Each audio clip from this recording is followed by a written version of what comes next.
Come in. Welcome. I'm E.G. Marshall. 2,000 years before Christ, Antef, the Egyptian king of the 11th dynasty, had this inscribed upon his tomb. There is none who comes back from the dead, that he may tell their state, that he may tell their needs. It is not given to man to take his property with him, nor is there one who departs who ever comes back again. Today, almost 4,000 years later, we have reason to believe this is not so. People do come back from the dead. Rebecca, what does the ghost look like? He's about 6 feet tall, has a beard, green pants, olive green, and he holds in his hand a long knife. How old would you say he is? About 30. Anything peculiar about his clothing? I'd say they were, what people wore in the 40s. My dad had pleated pants like his. So it's possible your ghost passed over 30 years ago. Passed over? Died. You see, spirits never grow older. They remain exactly the age they were when they left this world and entered theirs.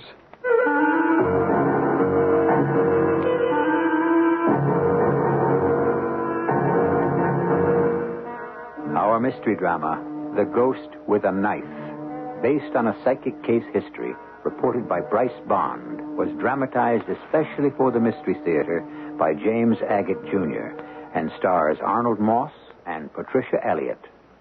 It is sponsored in part by Buick Motor Division and Contact, the 12-hour cold capsule. I'll be back shortly with Act One.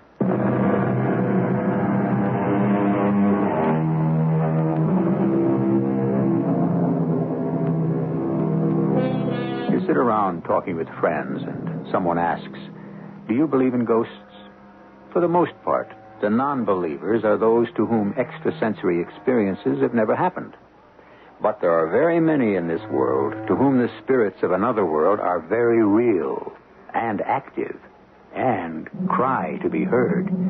One of those who hears them and deals with them is Bryce Bond, a well-known psychic scientist and investigator of the supernatural and supernormal. Let me get down to cases, one in particular. About a week before December the 16th, 1974, I received a call from the president of the Foundation for Parasensory Investigation, who told me that a policeman from Mineola, Long Island, called to say that a Mr. and Mrs. Green, a young couple he knew, asked him to come over to their house and investigate a ghost. I set up a date with the couple and asked David Enters, a medium, a psychic, and also a photographer, to come along with me.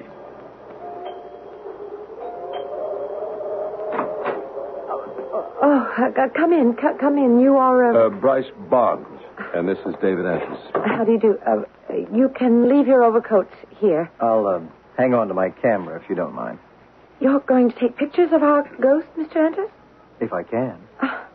I didn't know one could. This is my husband, Leo. How do you do? Our boy Tommy is upstairs. He's asleep, I hope. I see you've got a camera. I've always thought those pictures of spooks and ghosts were fakes. You know, superimposed shots, that kind of thing. Have you seen this ghost, Mr. Green? I most certainly have. Well, then perhaps so can my camera. I use infrared film.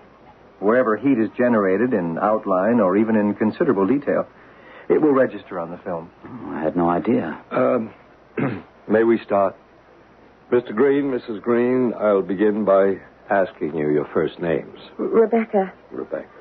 And your husband is Leo, and your boy is... Tommy. Tommy. Well, now, I'm Bryce, and this is David. If we're to help you, we should all try to be as relaxed and informal and friendly as we can. Now, this apparition you experience, we want you to regard him or her... It's a man.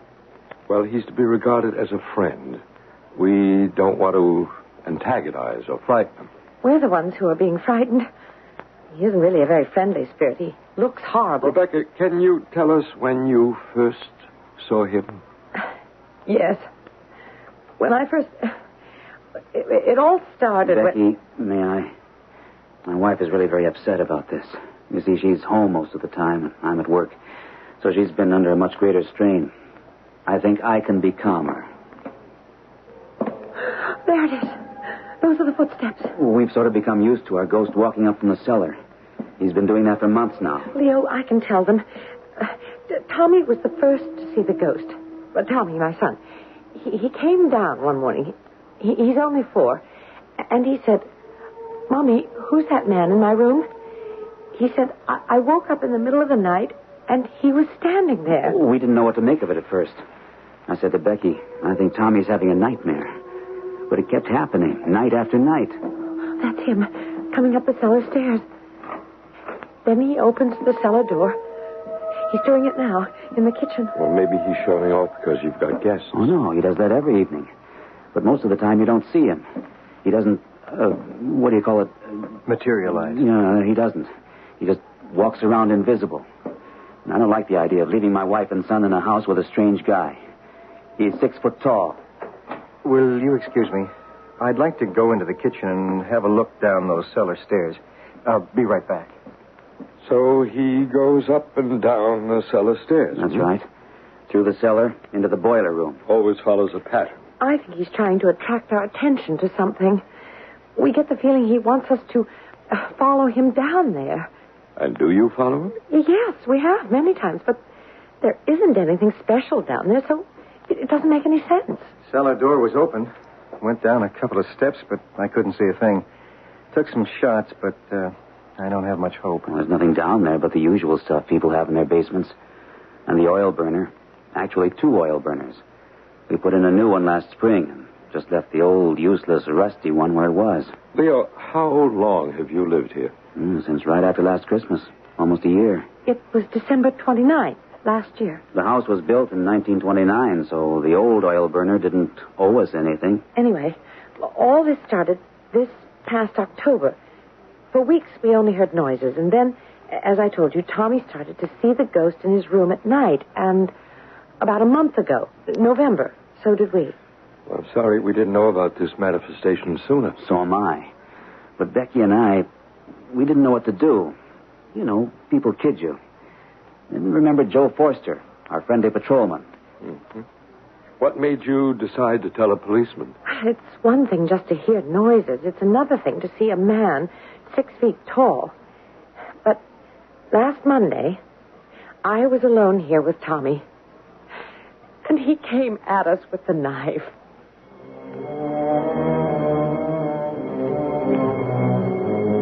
I've done many years of investigative work into the parasensory, but this was the first time I'd heard of a supernatural entity holding a knife. I gave the Greens a complete rundown of who David and I were, the extent of the work of the foundation, and said that we were quite prepared to help them immediately. You mean right now, this evening? As much as we can. Agreed? I should say so. Oh, yes. Rebecca, let's start by going upstairs to Tommy's room. That's where he first saw the apparition? Yes.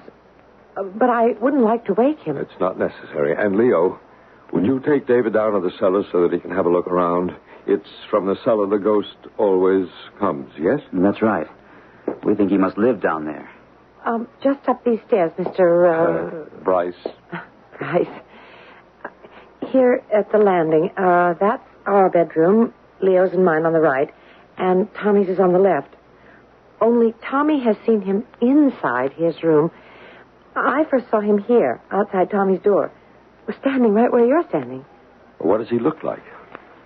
He's about 6 feet tall, has a beard, dark hair, a maroon-colored shirt, green pants, olive green. And then, now, he carries this big knife. Rebecca, how old would you say the ghost is? Not old, about 30. Mm-hmm. Is there anything peculiar about his clothing? Peculiar? You mean like bloodstains? Oh, no. I mean, is it modern or is it old-fashioned? Sort of modern, but not really what you're wearing today. Sort of like what people were wearing 20, 30 years ago. I see. So it's possible the ghost passed over in the 1940s. Passed over? Died. Oh. Do they appear to us in the same clothes they wore when they died? Of course. The same clothes and the same age. Spirits never grow older as we do. They remain exactly the age they were when they left this world and entered theirs. Well, now, can we take a peek into Tommy's bedroom? I'll open the door very quietly. I don't want to wake him. Now, where was the ghost standing when Tommy saw him? Mostly at the foot of his bed. Most of the times. Right by that window. Oh, and that's another thing. Wait a sec. I want to show you something. I don't know if this...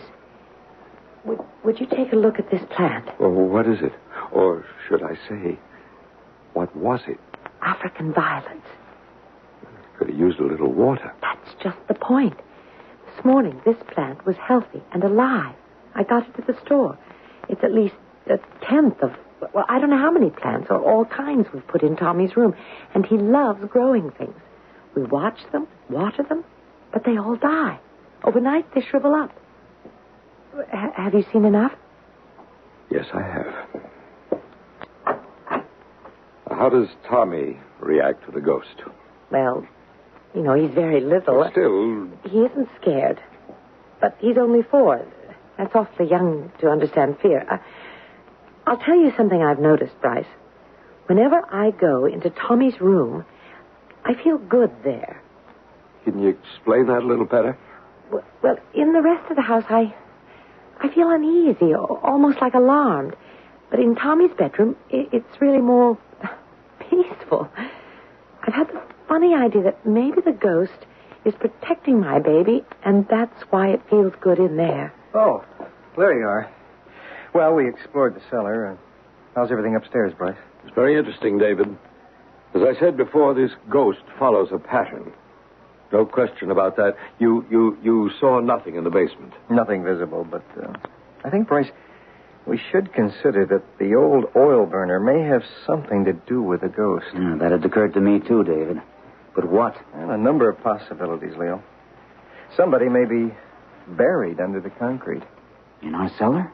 Buried? How horrible. There's no point speculating how this wandering spirit died. Our job is to try to discover why he's here.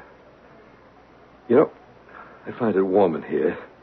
It would give us a better working atmosphere if you could please lower the heat. Just turn it down a couple of degrees. Oh, Leo, we forgot to tell them. Yes, we did. You see, Bryce, he turns up the heat. He? You mean... Yes, we forgot to tell you about that. We're no different from anybody else. We've been trying to conserve heat every night. We push the thermostat down to about 60, 65. Did either of you turn the thermostat down tonight? Yes, I did. I remember distinctly doing it, but just before you two arrived. Now, come have a look at the thermostat. 90. Look at that. Oh, let me get a shot. Yep, 90 degrees. That's what he usually pushes it up to. You know, we've gotten up in the middle of the night, roasting. Come down, 90 degrees. We haven't been able to figure out what he's trying to do to us. Leo, move to one side, please, so I can focus. Yeah, sorry. At least now we know he's come up from the cellar and was right here at this spot, this evening. Before, when I heard him walking back down the cellar stairs, I was afraid he'd left us. When strangers enter a house, generally a spirit will not manifest itself, unless you make a real effort to be friendly. Bryce, can I say something? I mean, about the way I feel. Well, by all means. I have a funny... No, it's not funny. It's really a very strange sense of dread. I never felt it quite so strong. Becky, what is it? Oh, don't you feel it? Don't you feel anything? You mean that cold wave of air? Oh, sure, I feel it. I'll just cover the whole room, see if anything registers on the infrared. Oh, we haven't done something awful, have we? I mean, by asking you here. It's very cold right in front of me. Like someone's looking right into my face. I don't think I can stand this much longer, oh, Leo. We must all be calm and accept the fact that at this very moment, our mysterious friend is in this room, and he's moving about. Rebecca and Leo Green are real people. This event really occurred in their Tudor-style home on Locust Avenue, Mineola, Long Island, on the 16th of December, 1974. Bryce Bond and David Enters are witness to this fact. I'll return shortly with Act Two.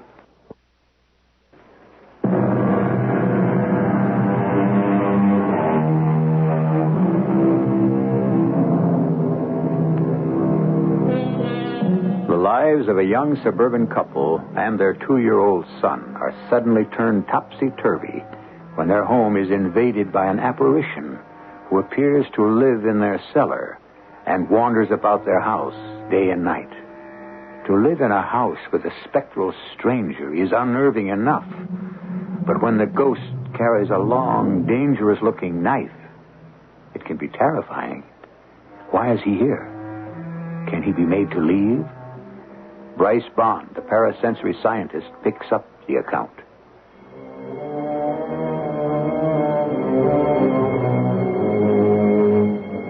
We sat in the Greens' living room, aware of the rustle of cold air moving around us.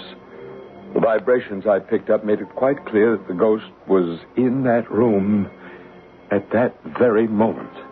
Will you folks excuse me a moment? I'm going to have to reload my camera, and I've got my film in my coat. I'd like to turn the lights down a little more. Must we? Well, suppose I just turn out the overhead lights and leave this one next to the sofa. What about the candles on the mantelpiece? Oh, no. Leave those burning. That's all right. I'm almost afraid to look at the candles. I know that when the flames move, he's there. Rebecca, what was the last time you actually saw him? Last night. You had a good close look at him, hmm? How far away was he? He was standing right there by the mantelpiece. Leo had gone to bed. I was emptying the ashtrays over here. Mm-hmm. Now, when you saw the apparition last night, did he appear just as physical as I do now? Or did you see through him? He was as clear as you are. In fact, it's crazy, but I'd rather really see him than have him be invisible. And when he went, he didn't fade away, or did he? I don't know. I went into the kitchen with the ashtray and dumped it in the garbage, and when I came back into the living room, he was gone. Did he have a knife in his hand last night, Rebecca? I don't know. It's just getting too much. I told you, Leo, we've got to move. I don't want to stay in this house any longer. I don't. Oh, honey. I don't. Come on, that's no way to talk. I think if you can hold on to yourselves for a little bit longer, we may be able to get the ghost to move. There's another side to this. It may not all be as heavy as you think. A lot of apparitions love to play tricks. In the fall, we were having trouble with the new oil burner, and I was on the phone with the oil burner man, and he said, would I go down and look at some gauge or something? I went down the cellar steps, and I fell. It was exactly as if somebody had tripped me. And then it happened again, another time. Well, that's funny. I didn't notice any loose steps when I was down there earlier. Did you, Leo? I haven't been down to the cellar tonight. Well, sure you have. You brought me down. I took some pictures. Tonight? Of course. You're kidding me. Oh, I absolutely don't remember. Has this happened before in this house? Somebody's actually gone down to the basement and not remembered? Oh, Leo. I went upstairs to Tommy's room with Bryce, and you took David into the cellar. I did? You don't remember? No, I don't.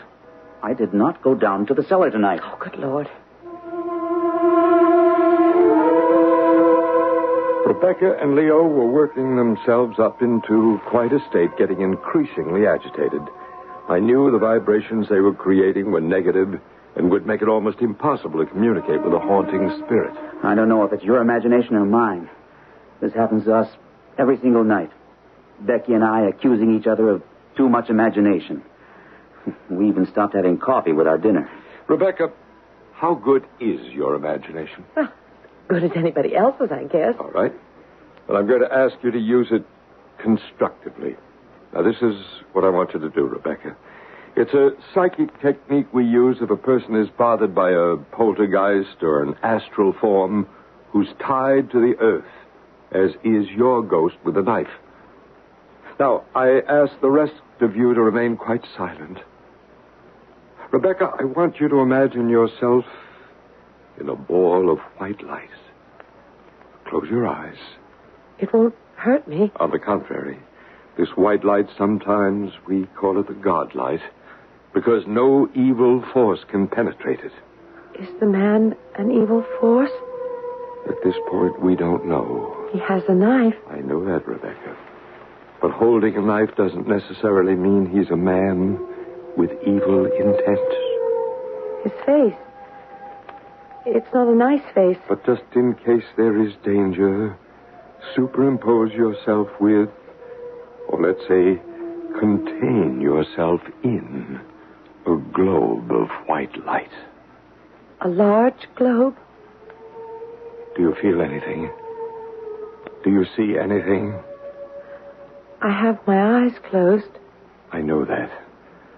But in your mind's eye, you should begin to actually see the white light. It's the light of protection, Rebecca. It's the light of love. I see it. The white light. I'm inside it. I see it. All right, David, it's time now. What's David going to do? More pictures? No, David is also a medium. We didn't want to tell you that in the beginning of our session because sometimes people can't appreciate the sensitivity of a medium and they're somewhat disbelieving. But I think now you're both beginning to believe that we can help you. David, sit back.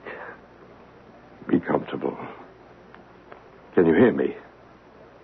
I can hear you, Bryce. Your presence is getting fainter. What's David doing? He's dropping into a trance. Yes. Yes. I see him. I see the man. He's tall. Very tall. David's standing up. His face. His face. That's the face of the ghost. David is making his face look like the ghost's. He wants to speak. He wants to speak through Bryce. He wants to say something, Bryce. No harm. No harm. I mean no harm. Why do you say that, Bryce? Thank you, Bryce. He thanks you for letting him use your voice. The ghost had used my own larynx, my throat, to say the words, I mean no harm. This had never happened to me before. Usually it's the medium who speaks for the spirit. We then brought David out of his deep trance. Naturally, he remembered nothing of what had occurred since he's the conduit between the two worlds. I then proposed we examine every room in the Greens' house for vibrations, starting at the top. All of us went up the narrow stairs to the attic. Bryce, would you take over now? I'm going to try for some more pictures. Sure. Rebecca, Leo, let's turn out that electric bulb hanging there. It's better if we're in darkness. Remember, when you can't see the ghost, he also is unable to see you. When his body is visible to you, so is yours to him. Oh, that startled me. It's only a thunder shower. Rain in December? Please, please. Let no one speak. Spectral spirit, we have no thoughts for you but kindness and love. It is time now for you to leave the world of earth and return to your world, where there must be God's work for you to do. Do you hear me, spirits? Speak to us. Make us know why you are tied to this house. You have left behind your loved ones in your world to be here. Spectral spirit, why are you in this house? What do you want to say? Oh, I feel the weight. Something was taking possession of me. My head became heavy. It was hard to breathe, to get my words out. The spirit was trying to come through and tell me something. At last it passed, and we left the attic. On the second floor, we checked every room. Little Tommy's, where he lay asleep, had the warmest vibrations. Leo and Rebecca's, very cold and unusual vibrations. David took pictures everywhere. Bryce, shall we do the exorcism now? I was just going to suggest that. Every room. Exorcism? Isn't that some kind of spooky religious thing for witches and devils and, well, I don't know what? Leo, you've been seeing too many horror movies. We're not about to exorcise a person, but the rooms. But isn't that, well, kind of sacrilegious? No, not at all. Ours is very, very simple. We just try to communicate to see the prevailing entity, and sometimes we do. It appears in a misty form. How do you do it? We use the sign of the cross. I thought the cross was a symbol of what Jesus Christ was crucified on. Oh, heavens, no. That sign isn't the exclusive property of the church. The true cross is fire, air, water, earth. It predates Christianity by at least 65,000 years. I had no idea. The sign was used in those ancient days as a fire line, to burn away negativity and to act as a natural blessing. And that's the sign you're going to make now? Exactly as the ancient metaphysical priests did. It's not a religious cross at all. Can we watch? Well, dear Rebecca, you should watch. This is your house. This sign will bring peace to it.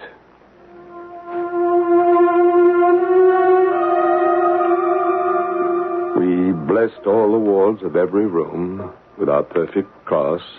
David and I both making large hand movements up and down and from left to right. What do we do now?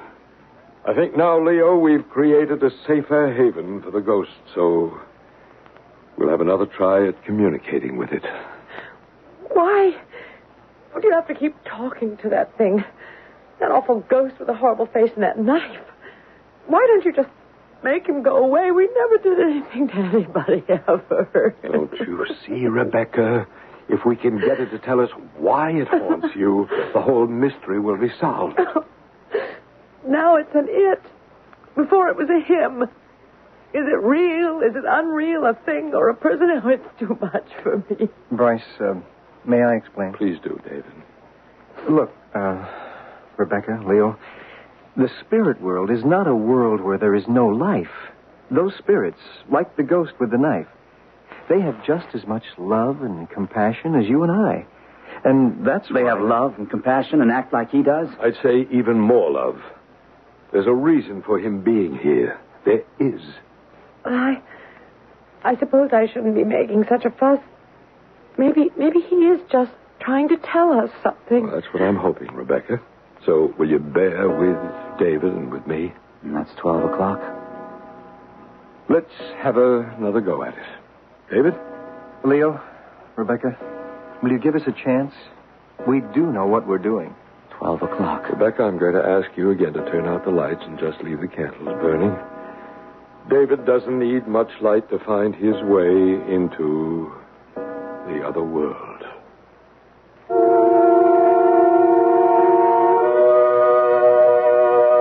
Hard to believe, is it? This is not fiction. It's fact. The foundation for parasensory investigation indeed exists. Scientific psychic explorer Bryce Bond is a real person. And the events you are listening to happened. To what extent this couple and their child were freed from the haunting of the ghost with the knife, we shall find out when I return shortly with Act 3.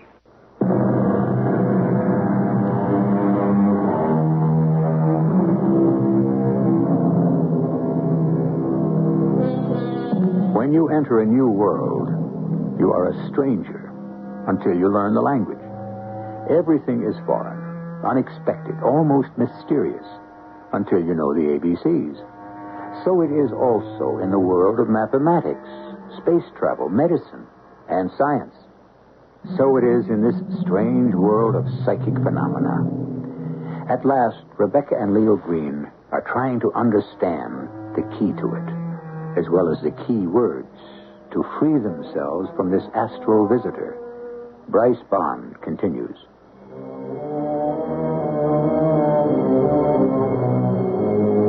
I told them I felt we were getting close to the solution. The next step was for David again to enter a trance state.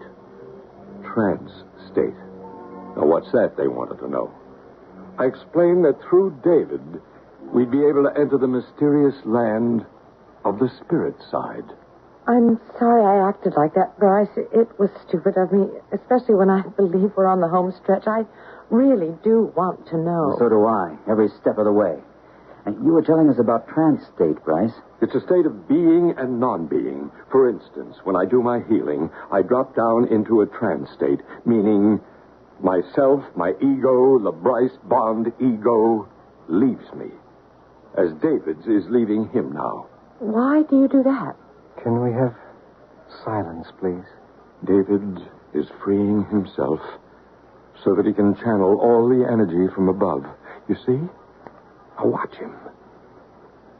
He's shaking his head, and now he's nodding. Do you see? I mean no harm. I mean no harm. Neither do we, sir, let me assure you. We wish you no harm, and we believe you wish us none. No harm. No harm. I want you to listen to me carefully, Spirit. Here on Earth, it is now winter time, December. In a little more than a week, it'll be Christmas. Do you remember Christmas? Christmas. The time of goodwill to men and the time of peace. Christmas. The year is 1974. Understand? 1974. 74. That's right. That is the year it is today. Now, can you tell me when it is you passed away, passed over? I am glad. I'm glad to talk to you. You have opened the gate for me to talk to you. I'm also glad. Do you remember what year it was you passed over? When? You say... Winter or summer? About like this time. Snow and cold outside. Do you remember the year? The year you died. The year. I don't remember the numbers anymore. What do you remember? I can tell you how it was. I was very sick and I couldn't go out. I'd sit up in a chair all dressed and I'd listen to the radio a lot. There were little plays on the radio every day. Soap operas, they called them. I lived a whole year listening. They kept me alive. I didn't want to leave them. Nobody would let me out of my room. And I hadn't put it right. What hadn't you put right? I knew as I lay there, I hadn't fixed it right. It would go wrong. What is it that would go wrong? I want to tell them. Is it something you want to tell Rebecca and Leo and Tommy? I love little children. What is it that's troubling you? Do you want to tell them something? From harm. You are warning them. Is that it? Harm. What harm? What harm? Yes, try. Rebecca and Leo and Tommy don't know who you are, but they love you. The strength of their love is wishing you to tell them. What harm? Spirit, somewhere here on Earth, you must have left behind some loved ones, and they love you too. Yes, I know. Can you hear me? Can you hear me still? The ghost has gone. Are you all right, David? Yes. He was very strong, wasn't he? We almost found out why he comes here. It's something he's left undone. Thank you, David. Won't our ghost come back? I hope so, but I don't know. I'd imagine that until his job is finished, he won't leave you. What job? What is it? What could he have yet to do? All close our eyes now. I shall speak for all of us. At this very moment, we are all going to the cellar door. Yes. Yes. We want to go down the cellar stairs. I have that feeling, too. Yes. A sense of urgency. Now. We must go now. Yes, we mustn't waste a moment.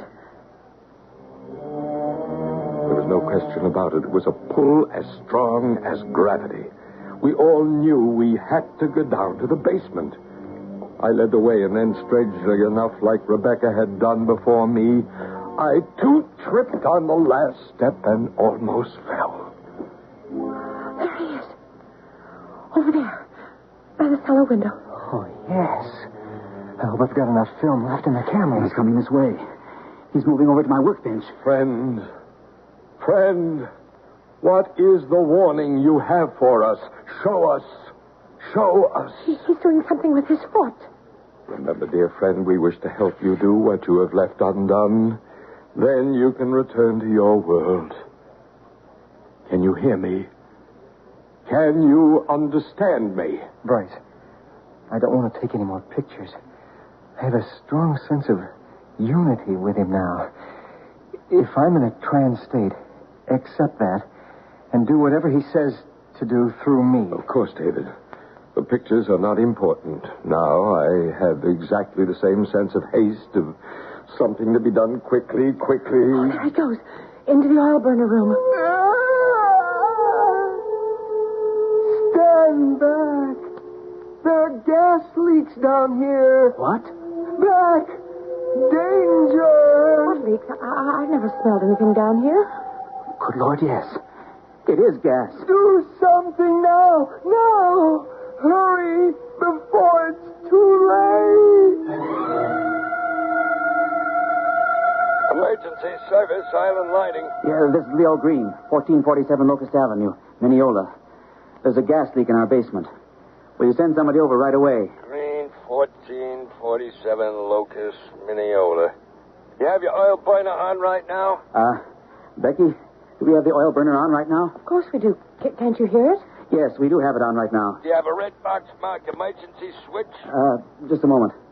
Do we have a red box, an emergency switch? Yes, at the head of the stairs. Yes, we do. Right at the head of the stairs. Well, will you go there now and switch it off? We'll have somebody around to your house very shortly. It was quite true.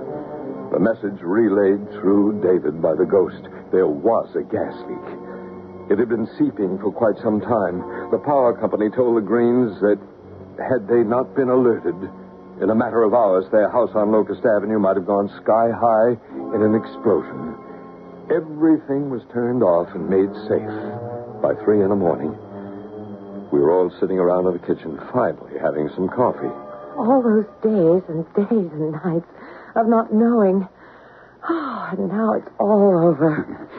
Did you take a look at Tommy? Yes, he hasn't stirred. He slept right through the whole thing.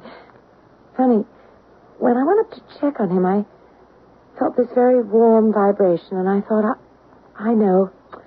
Our ghost has come up to Tommy's room to say goodbye. Then, all of a sudden, the feeling just disappeared. Your little boy had a friend. I don't think you'll have any problems about keeping plants alive in his room anymore. Well, couldn't it have been the gas? Plants are sensitive to that. You think that's what it was, Rebecca? Oh, Leo, sometimes I begin to really wonder about you. It was the ghost trying to warn us. Oh, come on now. Can't there be a natural reason for something? Everything can't be explained by the supernatural. But there was no gas leak anywhere near Tommy's room. You come on now. Look, friends, we have a report to write and some sleep to get. Thank you for the coffee. Oh, Bryce, you and David were real friends. It's been an experience I don't think either of us will ever forget. I'd say on the whole, we had a very peaceful reaction. Don't you agree, Bryce? Oh, yes, indeed. This ghost with a knife, he was quite a peaceful entity. Not a negative entity in the slightest. Only negative briefly to frighten them into action. I hesitate to think where we'd be tomorrow if you two hadn't shown up. Who knows? Possibly our friend the ghost would have still found some way to warn you. When I think of it, he did everything short of ripping the thermostat off the wall. And still we didn't get the message. Yeah, nice fellow. You know, towards the end there, I sort of wished I could have gotten to know him better. You don't think you'll be back? I doubt it. Not even for a short visit? Well, good night, all. Where did you put our coats? Oh, I'll show you. Good night. And thank you, everybody.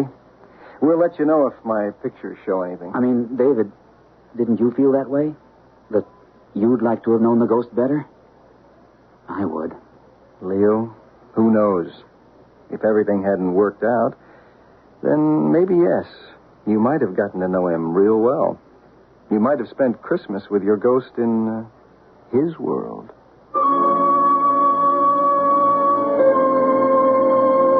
Today, at the Greens' house in Long Island, there are no more mysterious footsteps. The thermostat stays where you put it. Plants grow. And on Thursdays, when Rebecca's Bridge Club meets, there are no strange men in the kitchen. But there is a larger meaning to the story you have just heard, which I'll tell you when I return shortly.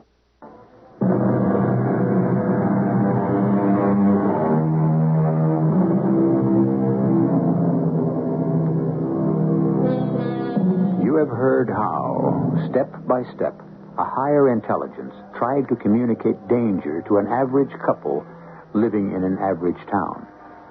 You have heard how the parasensory investigators took the steps that freed the astral being so that it could return to its world and get on with its own life. What, in our language, our words, was this being? Was it the mind? Some scientists say so. For the mind of man never dies, only the body. And so it is entirely possible that life can exist on the spirit side. And perhaps one day we shall all find out why and how. Our cast included Arnold Moss, Patricia Elliott, Bob Caliban, and Gordon Gould. The entire production was under the direction of Hyman Brown. And now, a preview of our next tale. What did she say, Sally? What did the buckwheats the dame say? Listen. Charles Frederick would go to these wild, primitive places that were filled with all kinds of, well, we would call them superstitions. Got every word down on tape. Hey, that tape recorder sure does a trick. Did you get the pictures? Oh, sure. Oh, you can't beat that little wristwatch camera. Okay. There's lots of work to do. I'll develop the pictures, and you start listening to the tape. Honey, this could be it. How much do you think is in it? Well, she's supposed to be worth $4 or $5 million. Oh, are we sure? She's a believer. Oh, yeah, I could tell by the way she talks. I checked her out. She goes for the message from the other world stuff. She's a live one. I could sense that. Well, we hooked the fish. Let's bring her in. This is E.G. Marshall inviting you to return to our Mystery Theater for another adventure in the macabre. Until next time, pleasant dreams.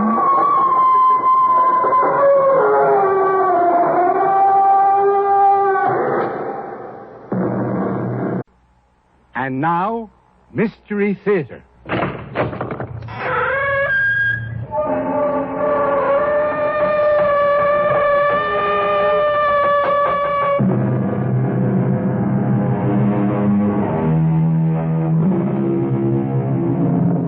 Come in. Welcome. I'm E.G. Marshall. We have a drama for you. An adaptation of a story written long ago. A lady by the name of Mary Wollstonecraft, dead now for a century and a quarter, accomplished in her lifetime two things for which she is well remembered. She married the poet Percy Bysshe Shelley, and she composed the novel Frankenstein. The first brought her misery, the second brought her fame. Though she never married another man, She did write other novels and a goodly number of short stories besides. It is one of these we bring you now.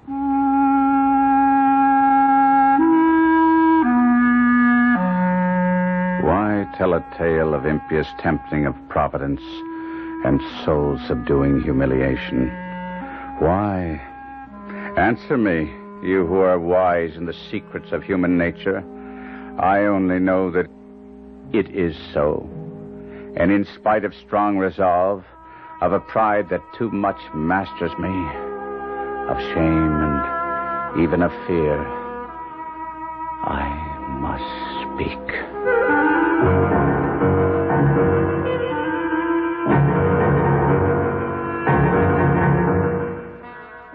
Our mystery drama, The Transformation, was adapted especially for the Mystery Theater by Elspeth Eric and stars Kevin McCarthy.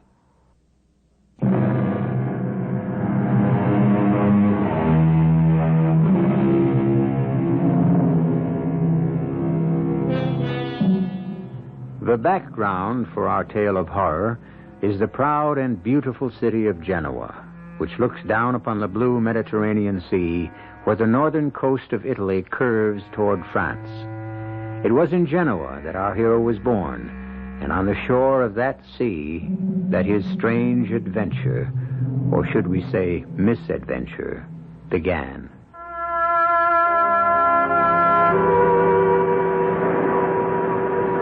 I walked ashore.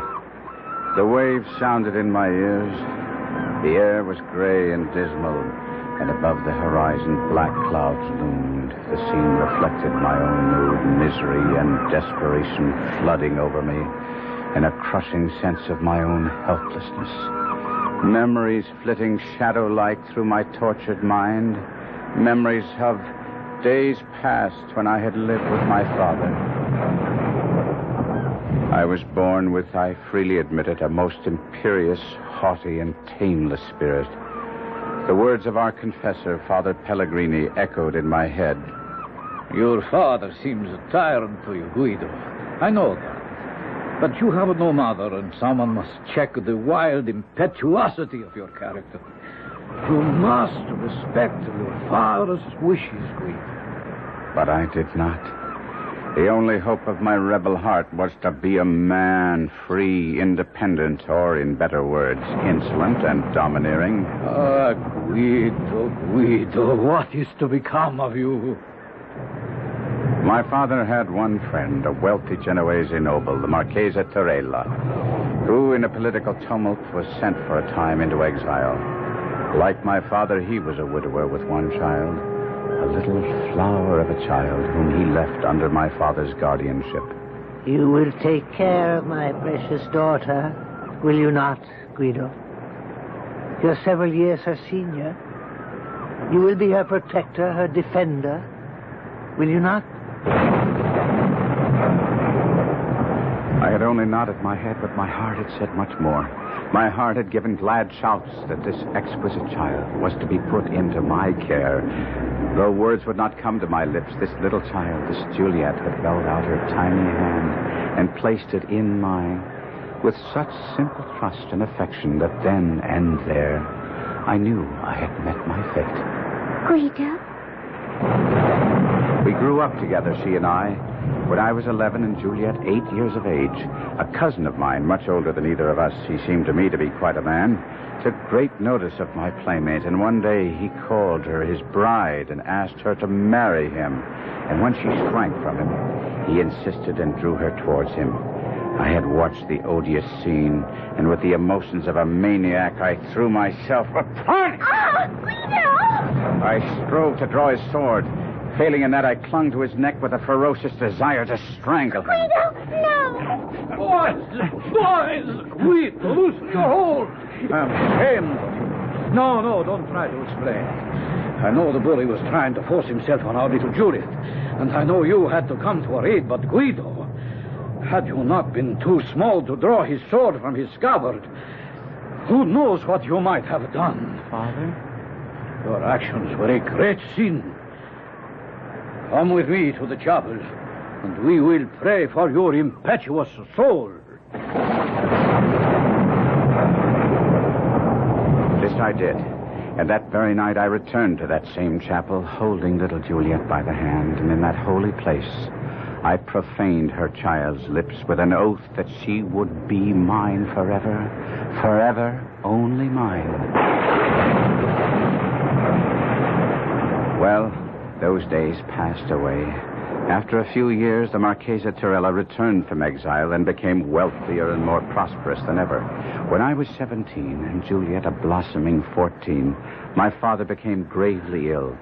As he lay dying, Torella, Juliet, and I stood by his bedside. I know what you seek of me, my friend. That I will take your son to my heart and into my home. You have my word on that. But there is more, is there not, my friend? Yes. You wish me to bestow upon your well-loved son the hand of my equally beloved daughter. That is your wish, is it not, my dear friend? And so it was done. The beautiful child I had so loved from childhood was promised to me against the day when I should be so situated as to claim her for my wife. And now on the rocky and rain-swept shore, as I walked bent over against the rising wind, the memory of these early feelings returned to mock me, torture me, drive me to a distraction I thought I could not bear. My dreams had vanished. Hope had abandoned me. I had been willing to die there on the shore, to let the rain and the cold congeal my blood and freeze my marrow and end at last a life which had become unbearable. Then, all at once, a gigantic flame pierced my eyelids and made me lift my head to look seaward. The spot where I knelt was locked on one side by a rugged promontory. Round this cape suddenly came, driven by the wind, a vessel. In vain the mariners tried to force a path for her to the open sea, but the fierce gale drove her on the rocks. With a frightful shock, the vessel dashed upon her unseen enemy. In a brief space of time, she went to pieces. I covered my face with my hands and wished with all my heart that I could have sunk beneath the waves with those unfortunates. Then, all at once, I looked up. Something was floating towards the shore. Was that a human form? A human being bestriding a sea chest? A fellow creature saved from a watery grave? Was it human? Surely never had such existed before. A misshapen dwarf, I could see it now, with distorted features, a torso as wide as it was long, legs thin as threads and extending an inordinate distance from his body. His arms were the same, and the hands that dangled were tipped with pointed nails that were black all over. By St. Beelzebub, I have been well vested, and by the peace, here is another ally of the Mighty One. To what saint did you offer prayers, friend, if not to mine? Now I could see his face. God in heaven, his face. His head sloped back from his eyes so sharply he could be said to have no forehead at all. His hair was black, as were his eyes, but long and growing unevenly over his shriveled pate, and from the backs of his hands, from his legs, and even from the toes. What a noise the big ocean makes! The waves disturb me. I will have no more of any of my roaring. Silence, winds! To your homes! Clouds! Fly to the antipodes! And leave our heaven clear! He stretched out his long, lank arms that looked like spiders' claws and seemed to embrace the expanse behind him.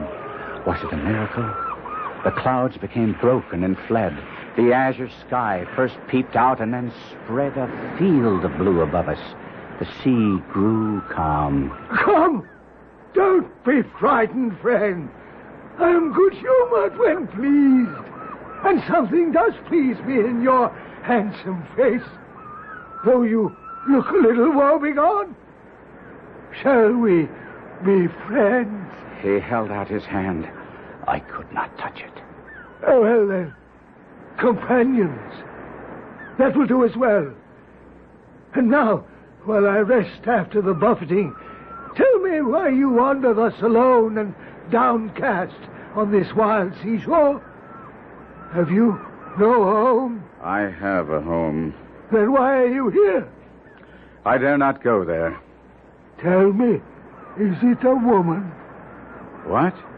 Did she throw you out? Did she betray you with another? She is the purest, the loveliest, the most faithful. She has done nothing but good, nothing that is not consonant with her noble nature. Well, then why in the name of the devil are you here? At first I could not speak. And then the words started to come, and soon they were flowing in a steady torrent. Before I could marry my Juliet, I must amass a fortune, and before domesticity claimed me, I must see the world, and see it I did. I went to Florence, to Rome, to Naples, and at long last to the bourne of my wishes, to Paris. Paris! I was arrogant and self-centered. I loved display, and above all, I threw off all control. I became a spoiled child. Who could control me? Not the letters of Terela. No, only strong necessity in the shape of an empty purse. Oh, poor, handsome boy. Acre after acre, estate after estate, I sold. My dress, my jewels, my horses were unrivaled in Paris, while the lands of my inheritance passed into the possession of others. Well, go on. I'm caught up in suspense to hear the outcome. I thought that I would come home to Genoa. I was nearly a beggar, yet I would come home and rebuild my fortunes. I knew the moment I went to claim my bride, the world would know me for what I was. Not only a beggar, but one who had beggared himself, a wastrel, a fool. Knowing myself unfit to marry Juliet, according to the proper precepts of Genoese law and custom, how could I have contemplated such a thing? I abducted her. Good, brilliant, inspired. You think so? You think so? I had planned to marry her, carry her off to France, but my plot was discovered. What property I still owned was put in the hands of commissioners to pay at least partially my mountain of debts. Alone, friendless, I came to this shore, and so you see me now. How can you laugh so? How can you humiliate me even further? Do you mean to starve on these rocks and let the birds peck out thy dead eyes, while your betrothed is possessed by another? What would you have me do? Revenge thyself, man. Humble thy enemies. Set thy foot on the old man's neck. Possess thyself of his daughter. Oh, had I gold, much could I achieve, but poor, I am powerless. You have noticed the sea chest on which I am seated. It was on that chest that you floated to shore. I shall now dismount. See? A common sea chest, would you say? I have seen many such. But when I press here, when a spring lurks beneath, see what happens. It flies open. Come, closer. Behold. I approached the chest. And, Holy Mother, what a sight met my eyes. Blazing jewels, ruby, diamond, sapphire, emerald, beaming gold, pale silver. I trembled head to foot. A wild passion swept over me to possess this treasure which gleamed and glittered within the chest. I looked helplessly at the hairy monster who stood watching me through half-closed eyes. His look, his very attitude told me that he had read my deepest thoughts.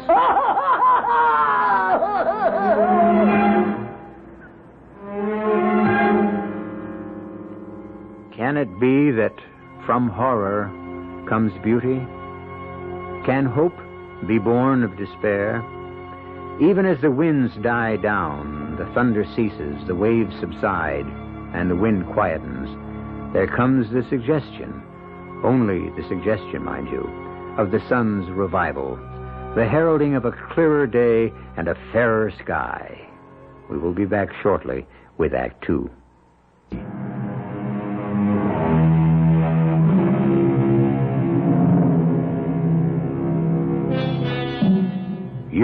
remember that we left our despairing hero on the shore of the Mediterranean Sea below the city of Genoa.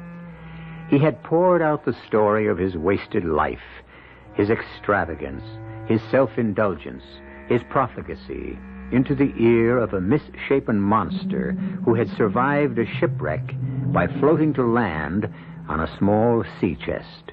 It is this chest which the monster has just opened for our hero's inspection. What a sight. Blazing jewels, beaming gold, pale silver. A mad desire to possess this treasure which gleamed and glittered within the chest was born of a sudden within me. Though I was trembling, yet I controlled my voice as best I could. Doubtless one so powerful as you could do anything at all? Nay, I am not so omnipotent as I seem. Some things I do possess, which you may covet. But I would give them all for a small share of what is yours. Huh. As nothing is my sole inheritance, what beside nothing would you have? Your comely face and well-made limbs. You cannot mean what you say. I ask for a loan, not a gift. Lend me your body for 3 days. Oh. You shall have mine to cage your soul the while, and in payment, my sea chest. What say you to the bargain? 3 short days. It may seem to you, listener, incredible that I should lend my ear to this proposition, but in spite of his unnatural ugliness, there was something fascinating in a being whose voice could govern earth, air, and sea, and I did feel the keenest desire to comply. For with that chest, I could command the world. You must realize that if you were to be faithless to our bargain, I would soon die upon these lonely sands. I shall leave you food for survival. But even should I survive, the limbs and body which are still mine would be yours forever. 3 days only. Look here. Huh? See the blue of these sapphires. See how the rubies glow, the diamonds flash and sparkle. And there is gold enough here for a kingdom, silver to furnish an army. I know little of black magic, for that is surely what you deal in. But I have heard that there must be a spell, and you must know it, whereby you, should you play me false, would be obliged to render up what you so unlawfully gained. I mean, my face and form. There is such a spell. And what is that? Your blood and my blood must mingle. Here is a dagger. Show me your wrist. Hold it out to me. I have drawn blood. Now, here is my arm. Take the dagger and cut. I hesitated. It was possible that I contemplated driving the dagger into his heart instead of his wrist, then making off with his treasure, leaving him to die upon the shingles, his with the sand. Or was it that the sight of that bony wrist, that hand with its elongated fingers and their black nails, seemed too repulsive to touch? Cut! Cut I did. I held the horrid hand and drew the dagger across the skinny wrist until the blood flowed freely. Good. Now our wrists must lock together. Let our bloods become one. And so we did. In horrid fascination, I watched his blood and mine mix and mingle, yet not quite did they become one. For while the blood from my wrist flowed crimson, the blood of the monster flowed black. I scarcely knew when he separated himself from me.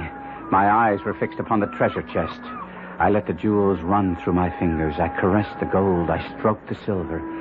But as I did so, I saw my hands. Could they really be mine? Long, black, emaciated fingers with long, black nails? Yes, they were now mine. But I comforted myself only for 3 days. I thought to retire to a cave nearby and there wait out a little time before the monster's return. I picked up the chest awkwardly. So unused was I to my new arms, I entered the cave, set down the chest full of my fortune, and ruminated on my future conduct. I felt a surge of joy, of confidence, and a glad cry escaped my lips. Thank you, my Lord God! Oh, horror of horrors. The voice was the voice of the monster. He possessed not only my face, my limbs, but he had taken my voice itself.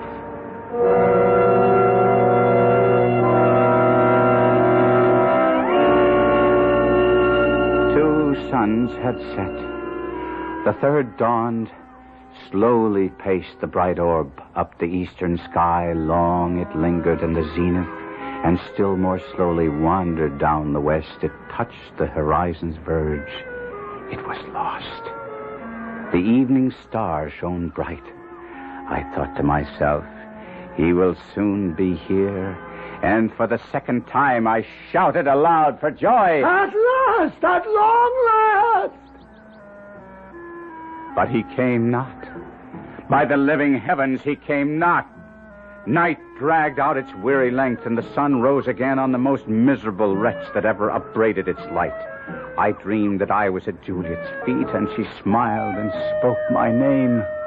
Guido. Oh, Guido! She had seen my transformation. I awoke with the agony of the nightmare upon me. I would on the instant return to Genoa. That was my resolve.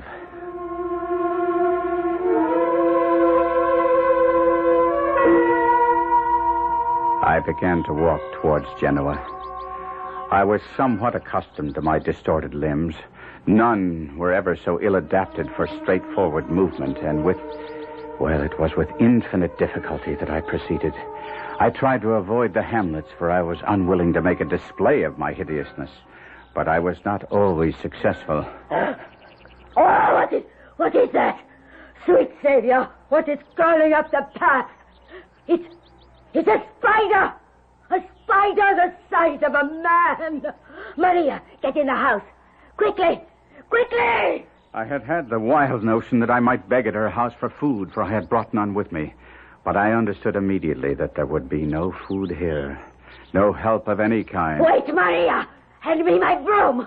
Be quick! It's starting to run! Give me my broom! With my spindly arms wrapped around my tiny head and my long, crooked limbs carrying me away from her as fast as they were able, I escaped the enraged woman. I stumbled up the cliffs, searching for a cave where I could hide my repulsive body, and I lay panting on the rock. Below me, the splashing sea, the quiet sand, and above, the blue sky of heaven. Bruised in body and broken in soul, I slept.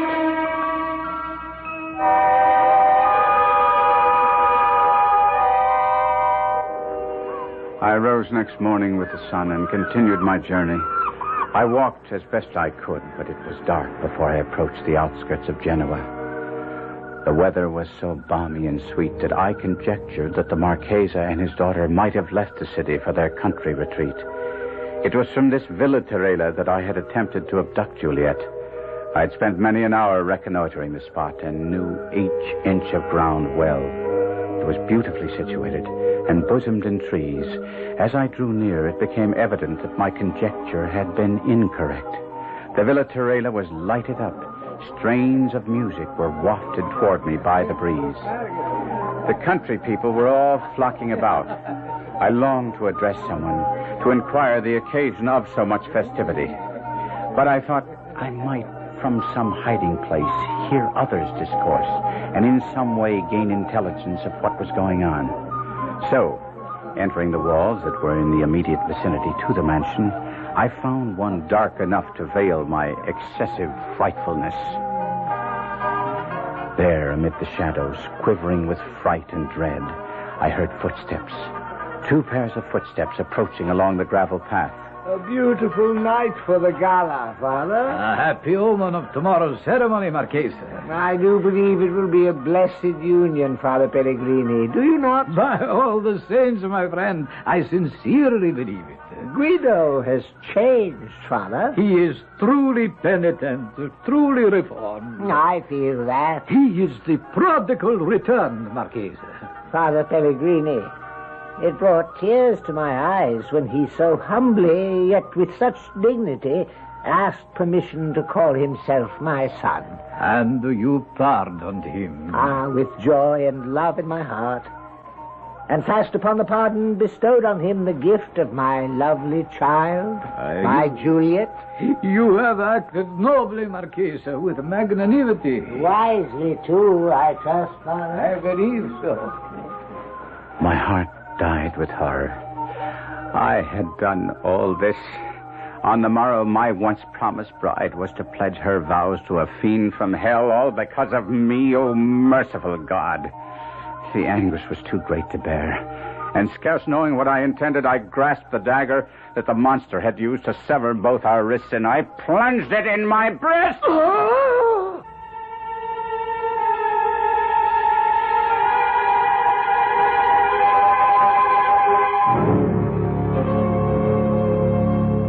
Where does the devil live?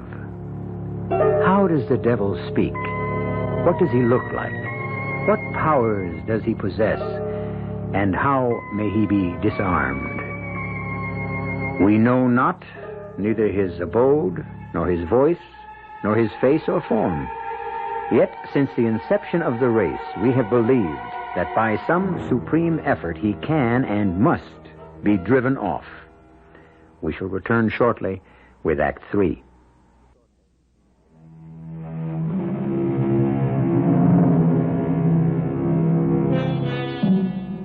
Recall with me now, dear listener, how we left Guido, our gallant cavalier, transformed now into the shape of the most repellent monster, hiding in the shadows of the Villa Torella, where he heard the Marchese Torella and Father Pellegrini discuss the marriage on the morrow.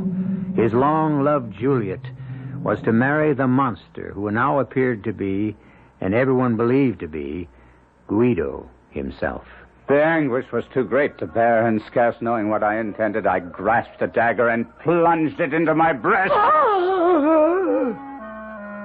I know not how long I lay there in the darkness, but I sensed somehow that the dagger had not pierced my heart. I had not ended my agony, only prolonged it. Then I heard voices. Father Pellegrini and the Marchese Torella were returning along the gravel path. I had wounded myself badly, and too weak to move, lay directly across the path where they could not fail to see me. Father, look here. There, on the path. Oh, my sweet Savior. What can it be? Is it an animal? Certainly it is nothing human. It's some dead thing, some beast who dragged itself from Lord knows where to die in my garden. But what shall we do with it? Don't touch it, Father. But I must make sure. It is foul and putrid. Let it lie there where it is. I'll fetch a servant to take it outside the walls and bury it. Poor creature. Whoever or whatever you are, God have mercy on you. Oh, what? Did I see you still? Is it possible to... Do you still live? There, you moved again. You need the doctor for Reg. Hold fast to whatever life is in you, and I will return. My wretched body had somehow, without my wishing it, responded to the kindness I heard in Father's voice. Despite my self-inflicted wound, I somehow raised myself and staggered toward the villa.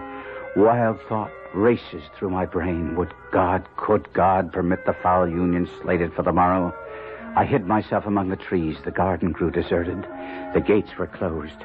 I staggered about and came under a window. Ah, well did I know it. A soft twilight glimmered in the room. The curtains were half drawn. It was the temple of innocence and beauty. I saw Juliet enter, approach the window beneath which I lurked. Oh, she clasped her hands. She raised her eyes to heaven. Guido. Mine own Guido. Then, as if overcome by the fullness of her own heart, She sank on her knees. Oh, Guido, my only love. What joy the dear Lord has conferred upon me. Oh, let me live only for my life's love, my Guido, my best beloved. I heard a step, a quick, firm step, and soon I saw a young man richly dressed, young and graceful to look upon. Yes, by heaven, he was handsome. He had the lithe body, the fine features of oh, God in heaven, of myself. I crouched closer. The youth approached.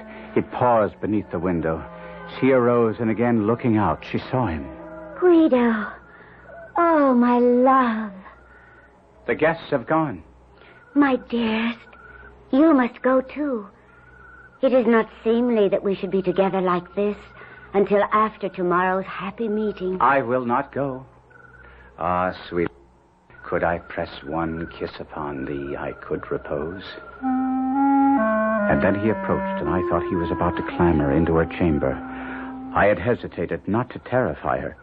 But now I was no longer master of myself. I rushed forward and threw myself upon him. I cried, "Oh, loathsome, foul-shaped rat! Guido! Heaven protect us! The dagger was in my hand. I knew that soon the monster and I would be separated. In the midst of my frenzy, there was much calculation. I must fall upon his sword that he did not survive. I cared not for the death blow he might deal against me. I saw his villainous resolve to do this in the sudden thrust he made at me.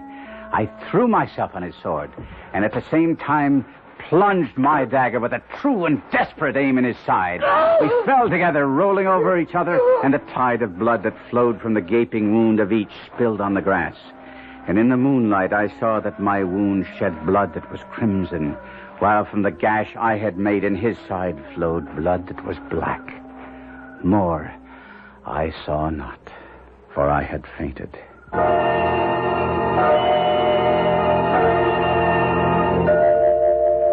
I returned to life, weak almost to death. I found myself stretched upon a bed. Juliet was kneeling beside it. My Guido. Oh, thank heaven you live.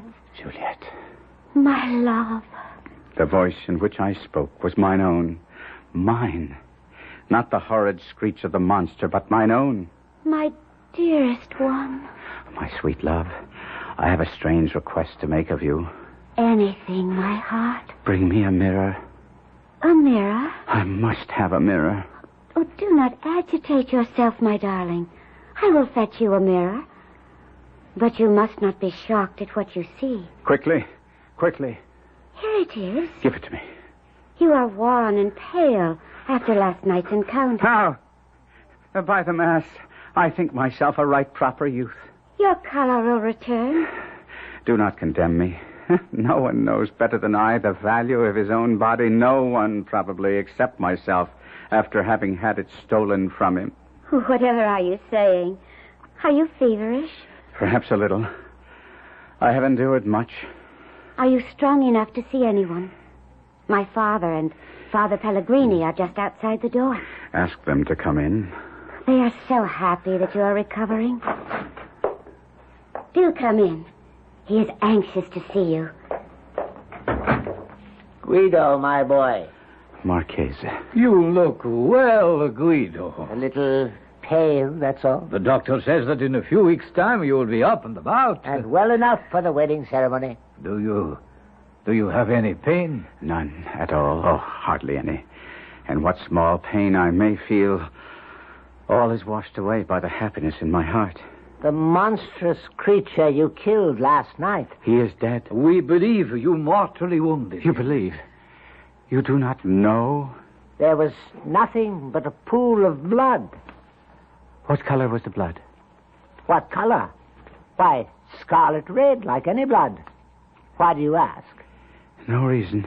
There's no reason that I can give you on the instant. And then we heard Juliet calling for her father, and we hurried to a room. And outside her window, we found you. 2 deep wounds in your breast, but, praise God, still breathing. I told them how this black monster had sprung out of the darkness with a dagger in his hand.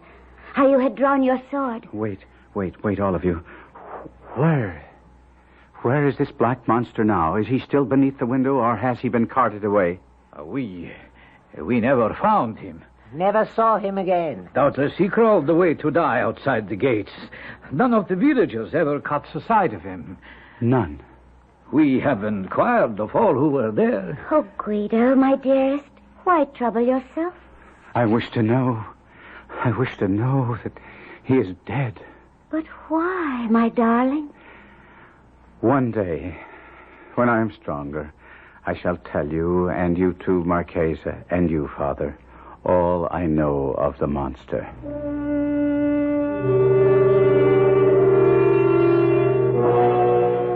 And so I did. Incoherent as it may have sounded, some weeks later, I talked first to Juliet of the monster and his crimes. But you are raving, Guido. You are still suffering from your wounds, your encounter with the beast. You nearly married him.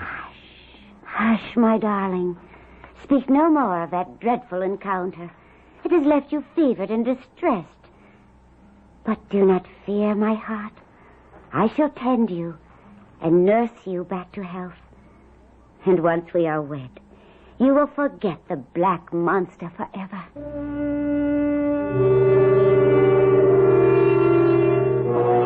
I did not forget so quickly. I talked next to my future father-in-law, the Marchesa Tarella, who gave more credence to my story. It was the fiend himself, Guido, there can be no doubt. Ah, what a trickster he can be. We all know that. Indeed he can. I find it credible, although I confess it stretches my belief, that he could steal your body from you and come here in your guise. He did, sire. He did. Yet he came so humbly, so penitently. He asked my forgiveness for his sins in such a straightforward way. I confess he took me in completely. Sire, will you believe me when I tell you that what he did is what I would have done? Once I recognized the folly of my ways, will you believe me that on that sandy shore I cursed myself 1,000, 1,000,000 times over for my overweening pride, for my insufferable vanity, for my stubborn egotism? Will you believe me, sire? My son, with all my heart, I believe you.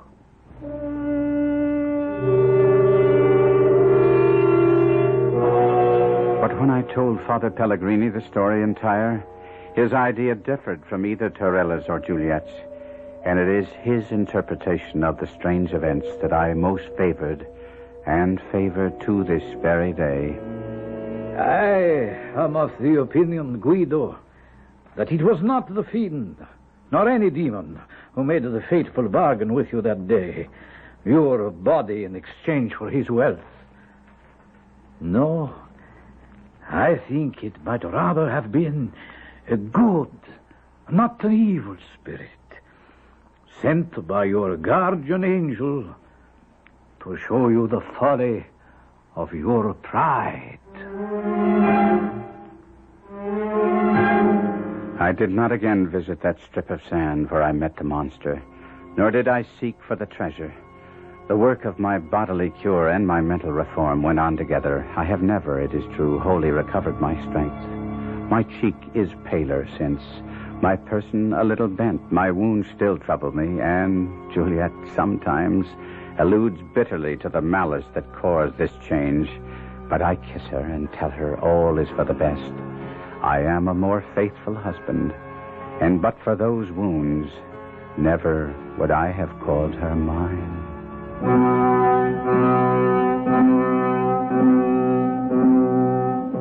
Which interpretation of Guido's story do you favor?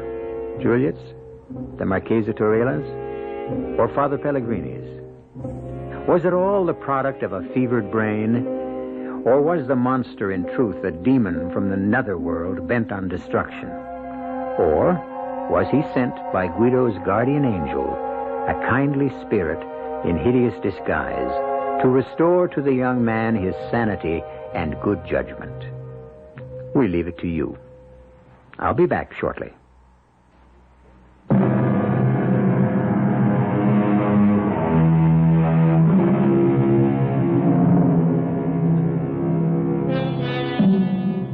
said that each one of you may opt for whatever explanation of our story you prefer.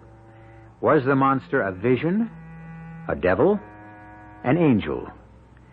There is a fourth interpretation which we offer for your consideration. It is from Joseph Conrad, the great Polish writer. The belief in a supernatural source of evil is not necessary. Men alone are quite capable of every wickedness. Our cast included Kevin McCarthy, Robert Dryden, Ian Martin, and E.V. Juster. The entire production was under the direction of Hyman Brown. This is E.G. Marshall inviting you to return to our Mystery Theater for another adventure in the macabre. Until next time, pleasant dreams.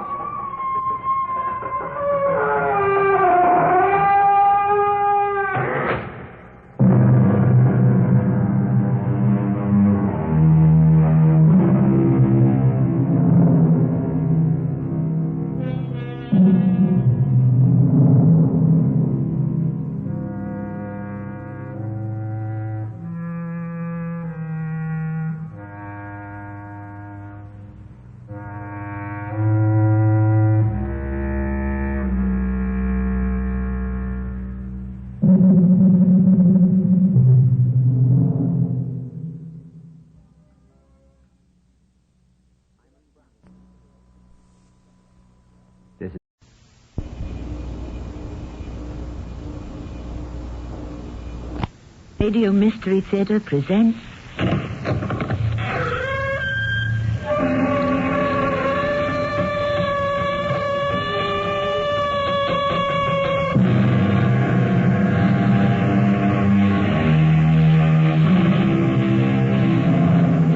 Come In. Welcome. I'm Tammy Grimes. She is the most famous woman in the world. And yet practically nothing is known about her. Uncounted millions are familiar with her unforgettable face, are haunted by her smile and the look in her eyes. Yes, she is the most famous and the most mysterious woman who ever lived. That's how it has been for the past 500 years. And that is how it shall be till the very end of time. Don't move. Don't move. I've found it. You have found what, Messer Leonardo? The smile. With a few strokes of the brush, I have discovered the secret of immortality. What does that mean? It means that we shall never die. Well, I'm not sure I should like that. After a while, everyone we know will be dead. We would find ourselves in a world of strangers. My dear Mona Lisa, we shall live forever, whether you like it or not.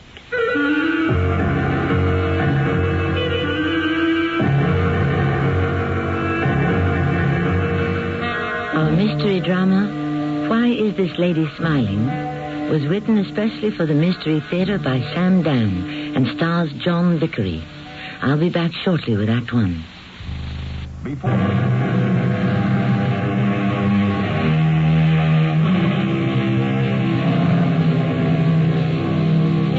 The most famous, the most popular, and perhaps the finest painting in the world is the Mona Lisa by Leonardo da Vinci.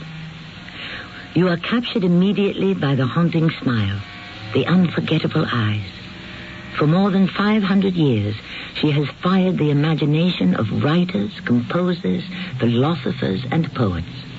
And yet, the world's most famous painting remains the most mysterious as well. For no one can fathom the meaning of that smile. There is a secret that is hidden deep in the heart, the spirit of the woman that seems to want to reveal itself. And yet, we are unable to discover it. Shall it always elude us? If only we could ask the great master, Leonardo, himself. You can ask. I can't assure you of an answer, but ask. Ask. By all means, ask.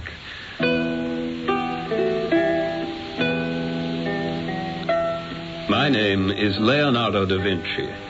I am probably the greatest man who ever lived. As you can readily see, I am not the most modest. But what is modesty if not the cowardly conceit of the second rate? One fine day in the spring of the year 1498, I was strolling across the Piazza di Signore in Florence when I was suddenly stopped. Leonardo da Vinci? And what if I am? I am Francesco del Giocondo. Yes? My good friends call me Zanobi. Do they? That is because my full name is Francesco di Bartolomeo di Zanobi del Giocondo.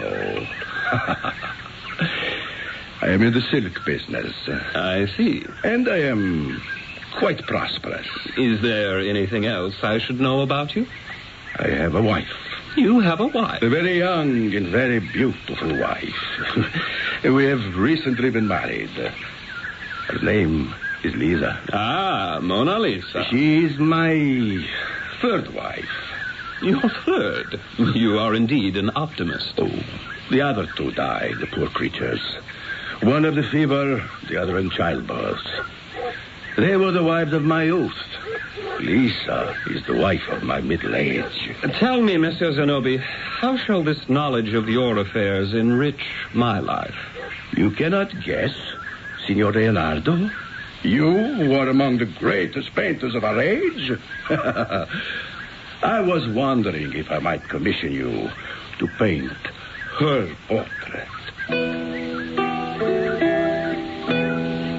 I was tempted to dismiss him out of hand. I'd had my fill of fat nouveau riche merchants who peep over your shoulder and criticize every stroke of the brush.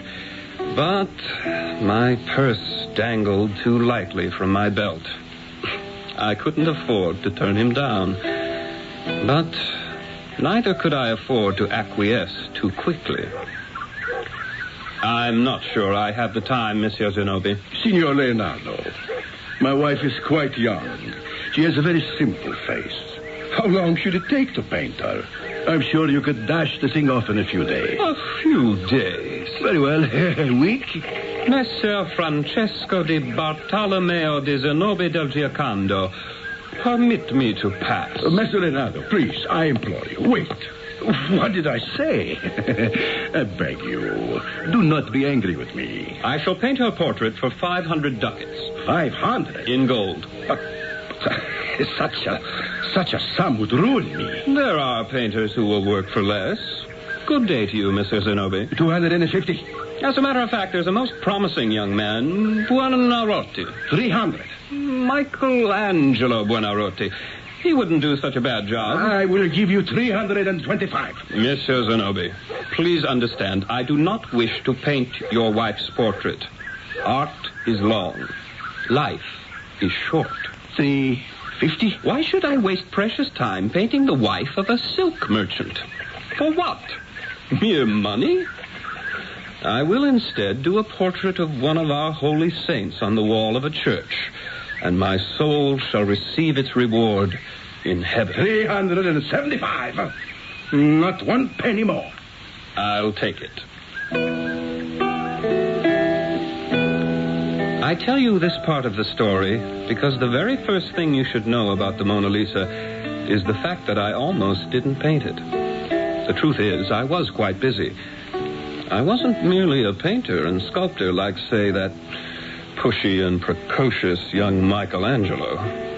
I was also an architect, an engineer, a botanist, an inventor. But getting back to the Mona Lisa.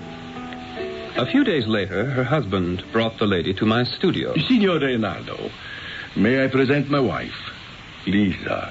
How do you do?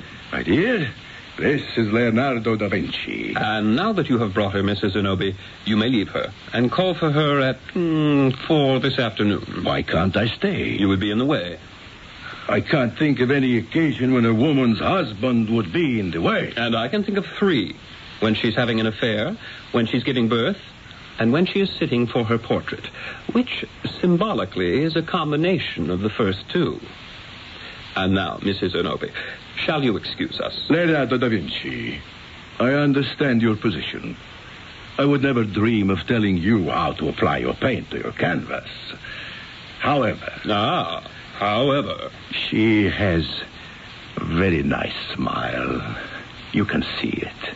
Yes? It's most charming smile, lovely, enchanting. Therefore, I would like for you to incorporate that smile into the portrait. As a matter of fact, I insist on it. Do you indeed? And what other instructions do you have for me? Actually, none. But I feel that as long as I am paying for the painting, it belongs to me. No, Monsieur Zonobi. You will pay for the painting. It will repose in your domicile. It shall become a part of your estate. But it shall always belong to me. And now, sir, you will be good enough to leave us. I sat down to look at her. She was like any one of thousands of Italian girls, dark, slim, with clear skin and regular features. She was reasonably pretty in a rather ordinary way. But one thing I disliked at sight, and that was her smile. How could he consider it a lovely, charming, enchanting smile? It was vacuous and affected. First thing I had better do would be to get rid of it. Well, now, Mona Lisa, tell me all about yourself. What do you mean, Messer Leonardo? Exactly what I said. Tell me who you are. Tell me your story. My story? I don't have a story. My dear, every human being has a story. And I must know your story, my dear Mona Lisa. Why? Because it reveals to me and inspires me to paint that part of you which I cannot see. Aren't you supposed to paint only that part which can be seen? No. It is the mission of the painter to illuminate the soul. Now, tell me the story of your life. My life. Oh, I was born the daughter of Antonio di Noldo Gherardini. My mother's name was Serafina. She is dead. My father was a merchant, and he lost all his money. He was unable to provide me with a dowry. But Messer Zenobi wanted to marry me anyhow.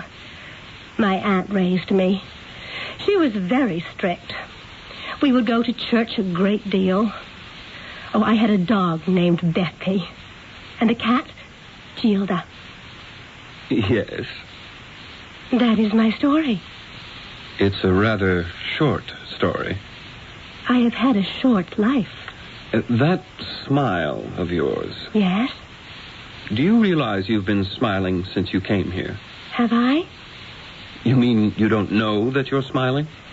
If you say I am, Messer Leonardo. Oh, don't take my word for it. Look in the glass. Here. Oh, yes. Is there something funny about me? Oh, no. About this room? No. Are you thinking something funny? No. What are you thinking of? Nothing, Messer Leonardo.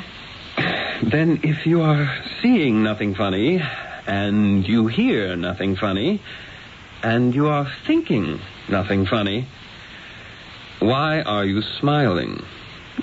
I don't know. Then don't do it. Don't do what? Don't smile. In all honesty, you look rather silly when you smile. Now, can you take it off your face? Please? Yes, what is it?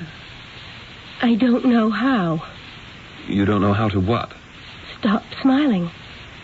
That's impossible. There's nothing to it. All you have to do is close your mouth. Compress your lips. Watch me. Like this. Well, go ahead. You do it. I'm sorry. I can't. Are you serious? Oh, yes. My aunt would beat me when I was little. Take that impertinent smile off your face, you impudent girl. It wasn't my fault. I couldn't do it. And my father, he said, "You mustn't go about grinning at people, child. It isn't polite." The only person who ever liked my smile was Zenobi del Giocondo. And he says that is why he married me. You say you can't stop smiling. That is so. In that event, I'll try to paint you without it. But that was easier said than done. I made some sketches. None of them seemed to satisfy me. The fact was, I simply couldn't picture her without the smile. And I couldn't stand her with the smile. The days went by. I was putting nothing down on the canvas. And, of course, friend husband gave me no rest. It has been 6 weeks. 6 weeks since when? Since I commissioned the portrait. Ah, yes. And I even paid you in advance. And I even gave you a receipt. So why isn't the painting finished?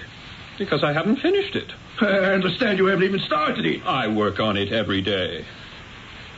Signor Leonardo, my wife spends 4, 5, even 6 hours each afternoon in your studio. Naturally. Well? Yes, Monsieur Zenobi. What is it you wish to say? I wish I hadn't paid you in advance. We would have an encounter like this one practically every day. And then, suddenly, one afternoon, something happened. Eureka! Eureka, Mona Lisa! Are you speaking to me, Mr. Yes, Leonardo? Eureka! What does that mean? It means I have found it. You found what? The key. The secret of the smile. With a few strokes of the brush, I have discovered immortality. What does that mean? It means, my dear Mona Lisa, that we shall live forever.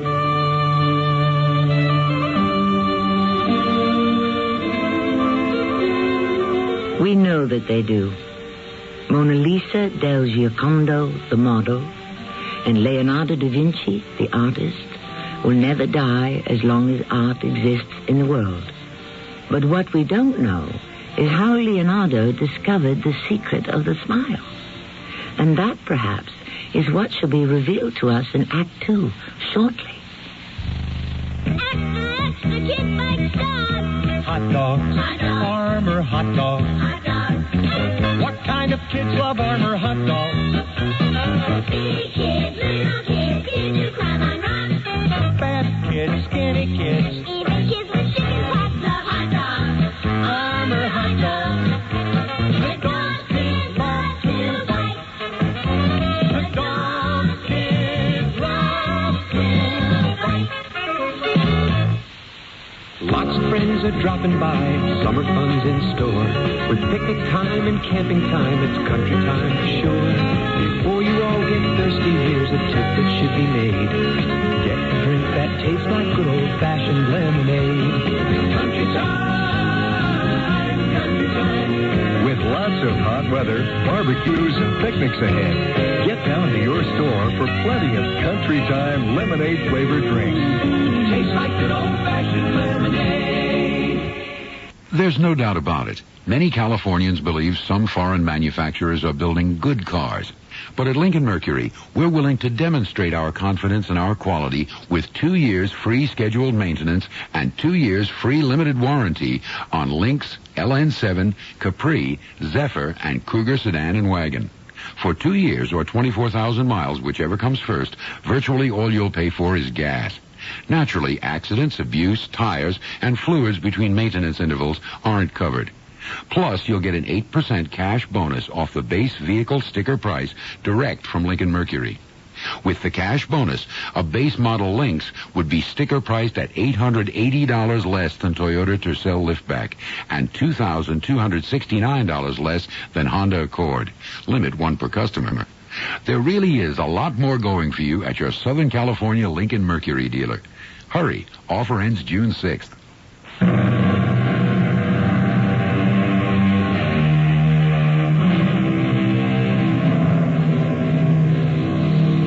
The greatest mystery in the world is not some shocking unsolved murder or disappearance.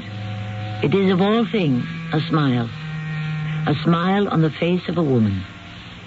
It is a smile fraught with meaning, but no one can be sure of exactly what it means. Even the two people most intimately concerned with the subject. Mona Lisa del Giocondo and Leonardo da Vinci. You say we shall live forever, Mr. Leonardo? Yes, our fame will live forever. Oh. Now, come over here. Yes? Look. Look at your portrait. Well, Mona Lisa? But that isn't me. It isn't. I don't look like that. Well, yes, I do. I look exactly like that. But that isn't my smile. It is now, yes. Mona Lisa, I stumbled onto it. It was an accident. A divine accident. A gift from heaven. My hand, it moved upward suddenly. Why, how, I don't know. And see...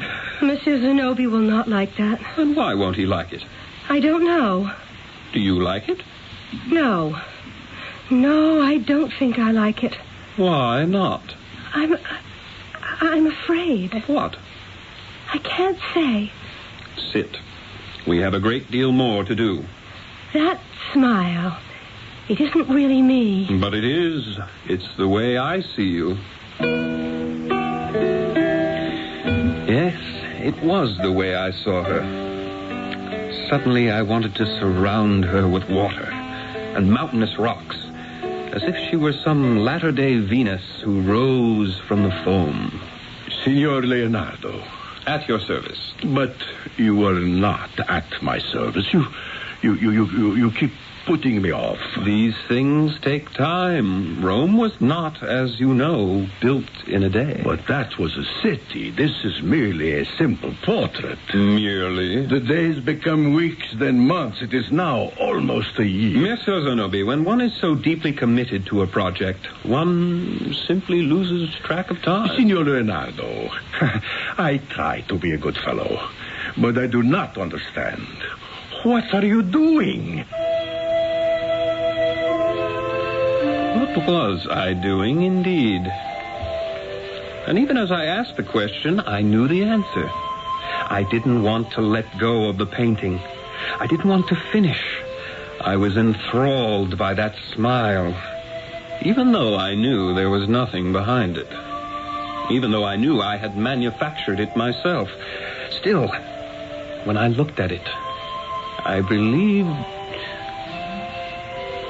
What did I believe? At any rate, I was in the wrong. Basically, the painting was complete. The face was finished. I told Zenobia he could see it that afternoon. He came at 4. He looked at his wife. He looked at the portrait. He kept looking from one to the other for a while. And then he said... It's very good. Thank you. One little thing. Yes? The smile. What about the smile? Could you... I believe you artists use the expression, paint it out. But you told me to be sure to paint it in. I changed my mind. But you said it was a nice smile, a charming smile, lovely and enchanting. There is nothing nice, charming, lovely, or enchanting about the smile in the portrait. There isn't? You know there is not, Leonardo da Vinci. I do not like that smile. Why not? I don't know why not. Surely there must be a reason. It's indecent. I beg your pardon? It strips her. She stands naked before the world. It is lewd. It is immoral. What are you saying? You see, in my youth, I was a sailor. And I heard tales of the sirens who sat on the rocks and who lured unwary seamen to their deaths. Now, I never believed those stories until this moment. But I do now. Really? You have transformed her into just such a siren. She could lure me to my death. See what the smile does to her face. It changes her into an alluring and seductive vampire. No, Signor Leonardo. You will remove that hellish smile. I will not be told how to paint. I will not accept that abomination. You paid for it. Keep the painting. And keep the money. I will keep my wife. Lisa, we are leaving. But Mr. Leonardo is not finished with the portrait. We are finished with Leonardo.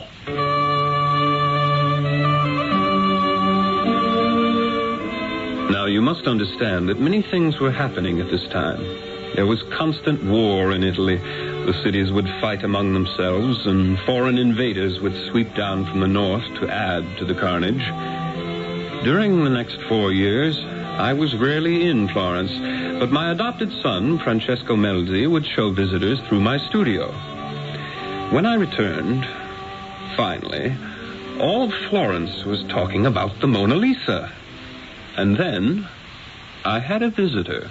Mr. Leonardo. Ah, Mona Lisa. Won't you be seated? Thank you.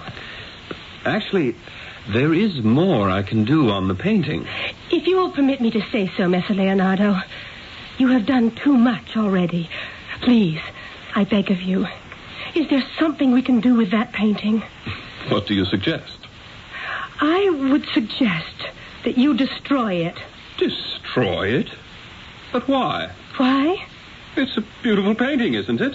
Yes. It shows you as a beautiful woman. Yes. All Florence is talking about it. That, Mr. Leonardo, is the problem. Why should it be a problem? You're famous. I'm too famous for my own good. How is that possible? As an artist, you couldn't hope to understand. But I am more than just an artist. I am also a man.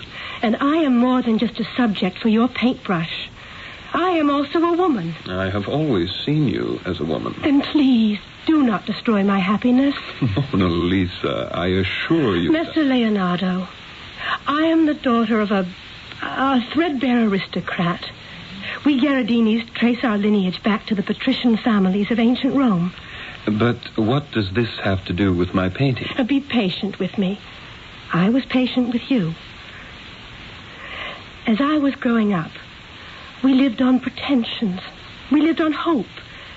But while hope may make a fine breakfast, it is a scanty and unsatisfying supper. The fate of my family was reposed in me. If only I could make a wealthy match. And then he came along. Francesco di Bartolomeo di Zenobi del Giocondo, to rescue the Gherardinis. He fell in love with me. Do not destroy that love. I still don't see how... He hates me now. Hate? I can't believe that. Well, let me say, he fears me. But why? And soon that fear will breed doubt and fester further into suspicion.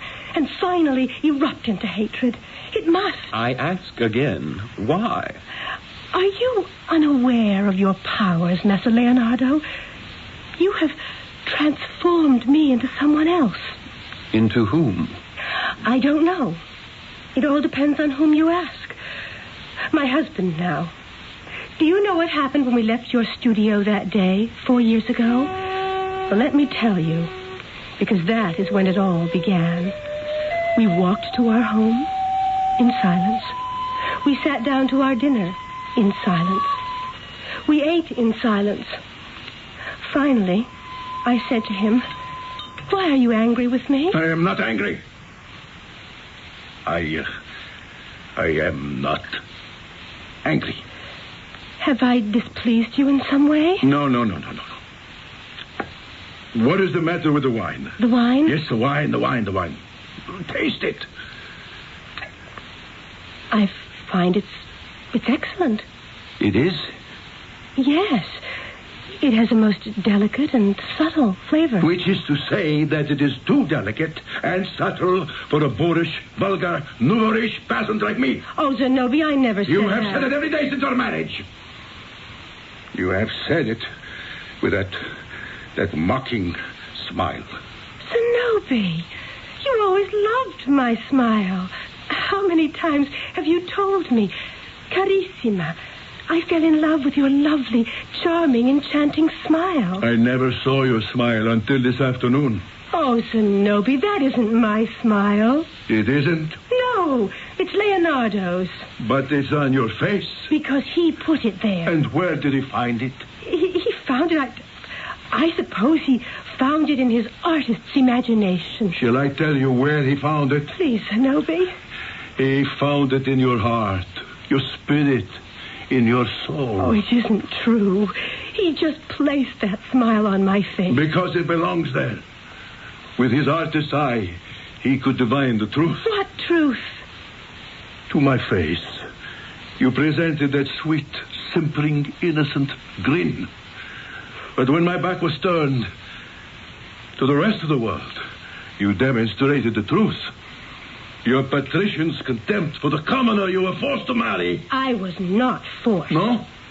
Your father, your aunt, the rest of the tribe, they did not push you into it. I was raised to believe that a girl must obey her father's wishes. Aha. Again, you admit it. You didn't love me when we were married. And that is true, isn't it? That is true. Say it is true. It's true. Finally. What girl loves her husband before they are married? We do as we are told. And if our parents have chosen wisely, love comes later. It did for me. No. Your true feelings are in that smile. No, Zenobia. This is foul wine. I will not drink it. Get it out of my sight. Giulietta! Come quickly. Why are you calling Giulietta? She's my maid. Oh, you cannot clear the table yourself. Your aristocratic hands are too tender for common household toil. Well, we will see about that. I find this difficult to believe. I notice you do not say impossible, Messer Leonardo. He actually mistreats you?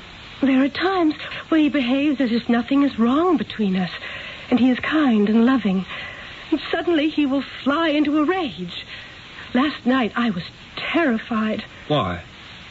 Because he was in his counting room, very late, and I had come down to see if he was well. He was sitting at his table. I saw before him a pair of pistols. Who is there? It is I. You. Good. You see what I have before me? Zenobia, why? These pistols. This pair of pistols. I have a question that I keep asking myself. Should I use one? What are you saying? And if I use one, on whom? You or me? Of course, my dear Lisa, I could use one of them for each of us.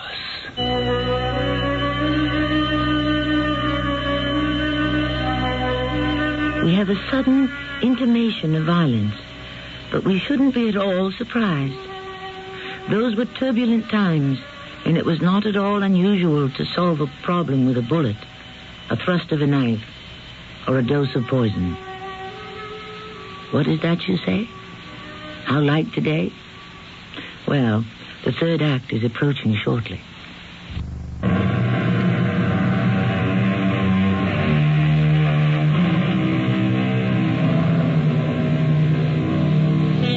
How much of our knowledge of history comes to us through art?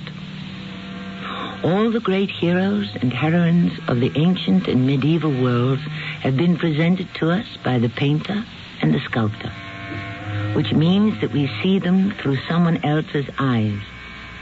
In our story, we don't know what the Mona Lisa del Giocondo looked like. All that has come down to us is the vision of Leonardo da Vinci. All Florence is laughing at me. No. Oh, not to my face, but behind my back. Why did you do this to me, Lisa? But what did I do to you, Zenobia? Why did you reveal yourself to that Leonardo? Your true self. You have always known my true self. Do not deny it. To him, you showed your true nature. Please. Please, Zenobi. Could you not have kept it to yourself? Zenobi, my true nature is filled with love for you. No, you're lying. You despise me. I swear to you. Out. Let me talk to Out you. before I... No, Zenobi, don't. You want to kill me? Had I wanted to kill you, that bullet would have pierced your brain. It was a warning. Out. Out before I pick up the other pistol. And this time... No.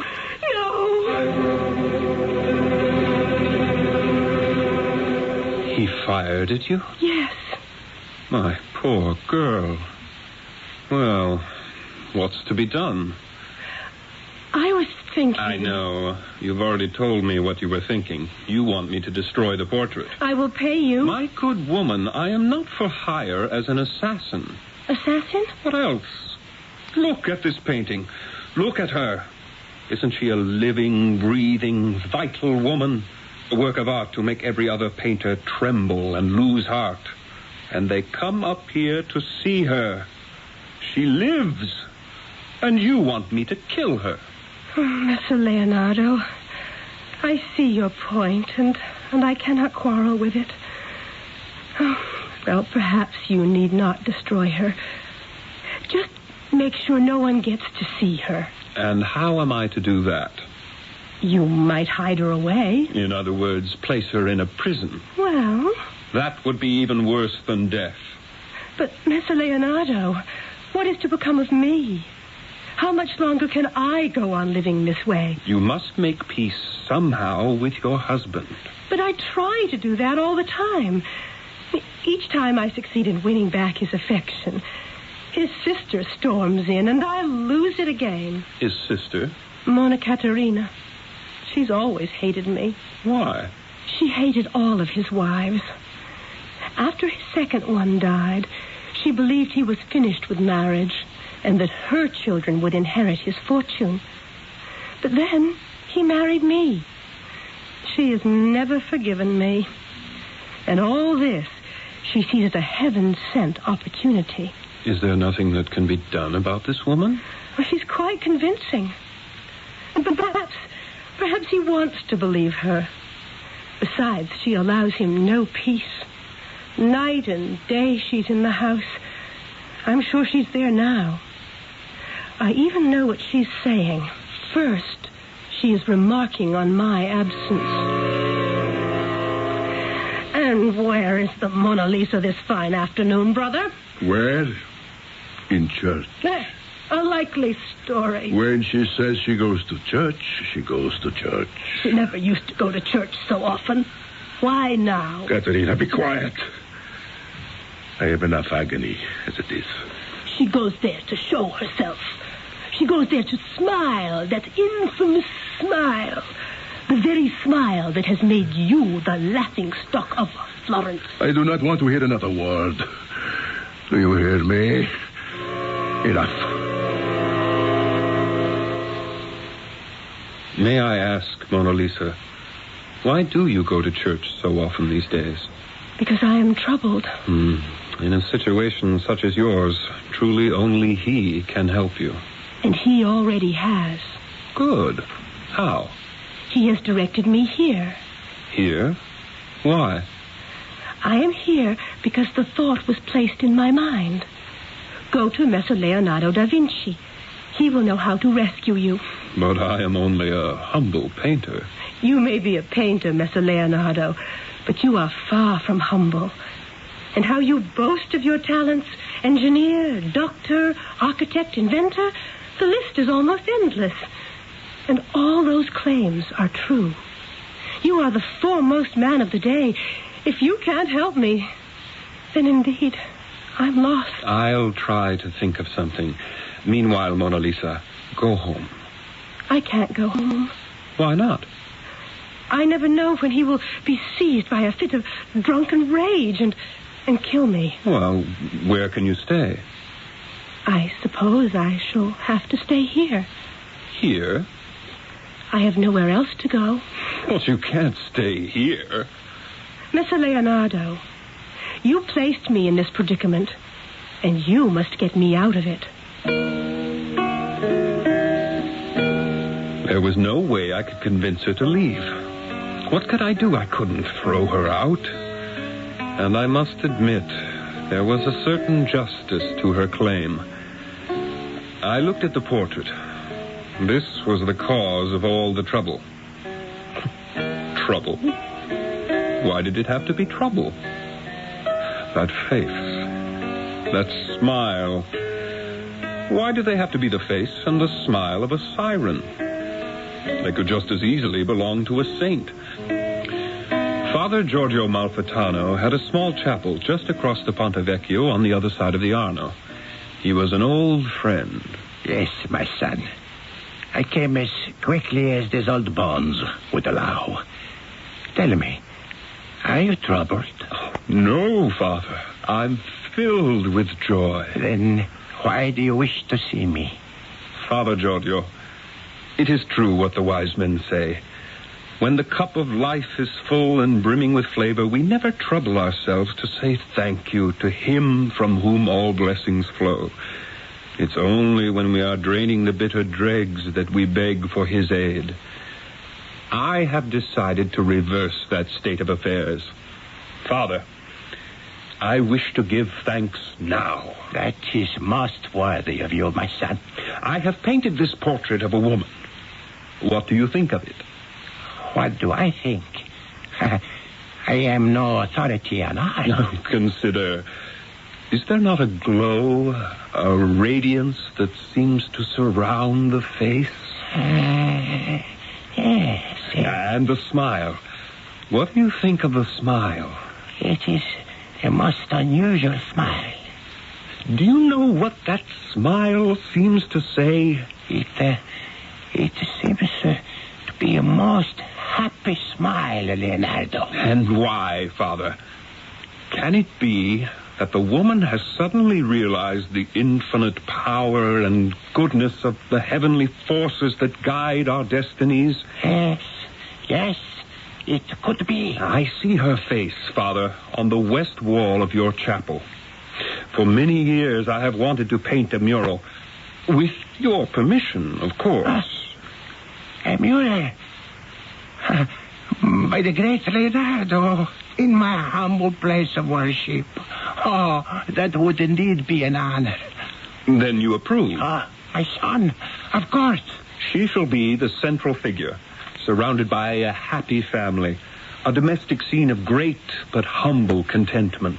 My son, our poor chapel has no means with which to reward you. Oh, my reward shall come in heaven. And now... Yes? The face of this woman. Since she actually exists, it may be necessary to get permission to paint it. Permission? Why should she object?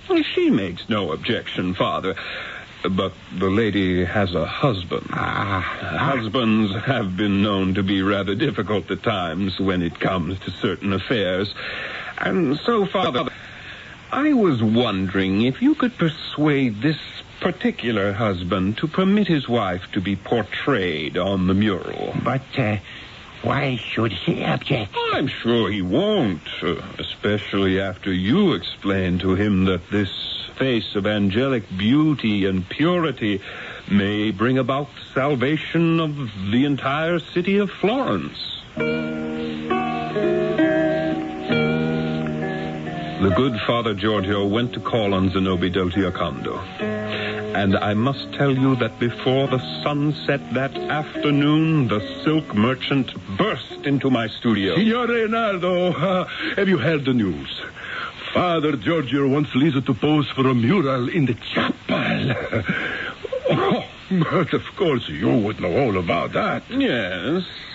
Leonardo, how did this miracle occur? The father is an old friend.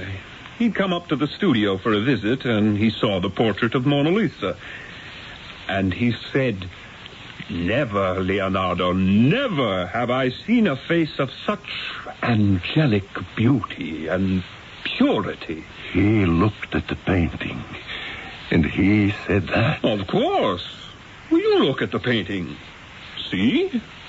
Isn't it obvious? Certainly.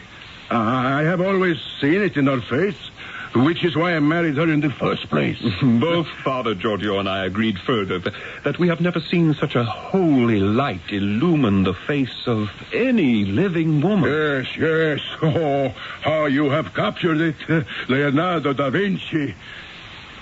The portrait in the mural. It will be like this one. Just like this one. The same face? The same face. And the smile. You must not forget the smile. That smile. How it transforms us all. When shall you begin the mural, Leonardo? Within a month or two, Mrs. Zernobi. Certainly before the end of the year. I never began that mural. In a month or two, she was dead. She died of the plague that swept through all of Italy that year. He lived on for many years. As for the portrait, I sold it to the King of the French, Francis I, for 5,000 florins. Today, it's not for sale at any price. But that's how it is for artists. We were born to make other men rich. But that's the way of the world, isn't it?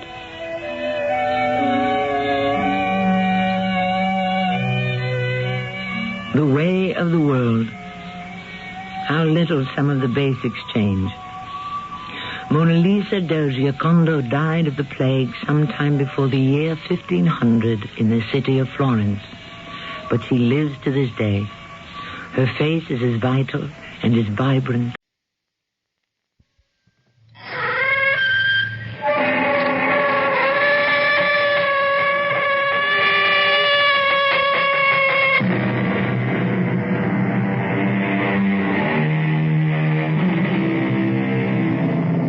Come in. Welcome. I'm E.G. Marshall. Are you familiar with the phrase suspension of disbelief? I don't know who first coined it, but it means, of course, the willingness to accept an occurrence or a story that is not based in logic or demonstrated fact. Without it, there would be no children's fairy stories, no myths, no fantasies, no legends. Without it, naturally, this story could never have happened, even though you're about to hear that it did. Sam, look out! That truck! Turn the wheel, go off the road! What? What do you want to be, a ghost yourself? That truck! Do as I say!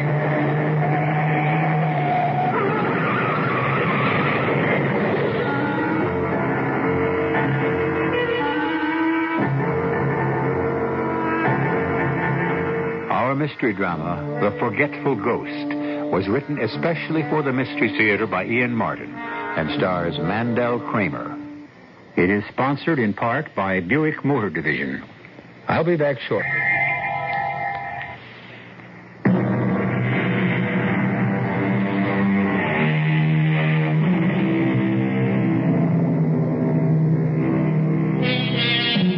There should be nothing sad about age, as long as the spirit is young and the flesh is strong. But when a wasting disease saps your energy, then, with the physical pain, comes the extended agony of the spirit. The long look back down the bright tunnel of memory grows dimmer, and the shadowed figure looming up out of the darkness ahead becomes a welcome visitor. For the sick, not the well. For them, the agony does not end. Eve Gordon is dying. Tonight, tomorrow night, next week, the appointment is still not made. She lies in her bed beside Sam, her slumbering husband, her eyes closed, half dozing, begging for sleep. Then suddenly, she is wide awake with a startled cry. Oh! What? Huh? Eve? Sam. What is it? Eve? Eve, are you all right? Wait, I'll get your medicine. I don't need that. What is it? Listen. But Eve... Listen. I don't hear anything. What should I hear? How can you hear? You don't listen. Hush. Nothing. You hear anything? No. Not now. Well, what did you think you heard? There's someone in the house. Well, if there was, he must have gone. No. No, he's still there, I tell you. How can you know? I just do. Oh, what's he here for? A robber? You want I should call the police? No. Oh, I think he must be gone by now. I don't hear him anymore. Look, how about you take another pill, honey? I don't want any more pills. You got pain? No. Just, I'm jumpy like. I can't sleep. How about a nice hot chocolate drink? Oh, well, it might be nice, but no. I don't want you going downstairs. Honey, the house is closed up tight. No one could get in. Just the same, why take chances? He might be armed. Who? The man downstairs. I thought you said he was gone. Well, I don't hear him anymore. I'll tell you what. I'll get my hickory walking stick from the hall stand at the bottom of the stairs. That's as good a weapon as an Irish shillelagh. Okay? Yes, if you promise. What is it, honey? Oh, nothing. No, nothing. You get me some chocolate. That'd be nice. All right. I'll be back as soon as the milk heats. Sam? Yes? Don't forget the walking stick. Just in case. I won't. So here I am, going down the stairs in my own house. And the last thing that's going to worry me is my wife thought she heard a prowler. What worries me is my wife, Eve. Nearly 40 years together. Wonderful years, and we both know it won't be long now before she's taken from me. According to the doctors, she's on borrowed time already. She's only holding on. It's just like Eve. She knows we have an anniversary next week.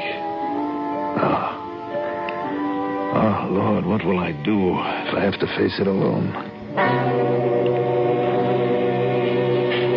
I'm at the bottom of the stairs now, and suddenly I'm snapped out of all my inner thoughts. My senses are very alert.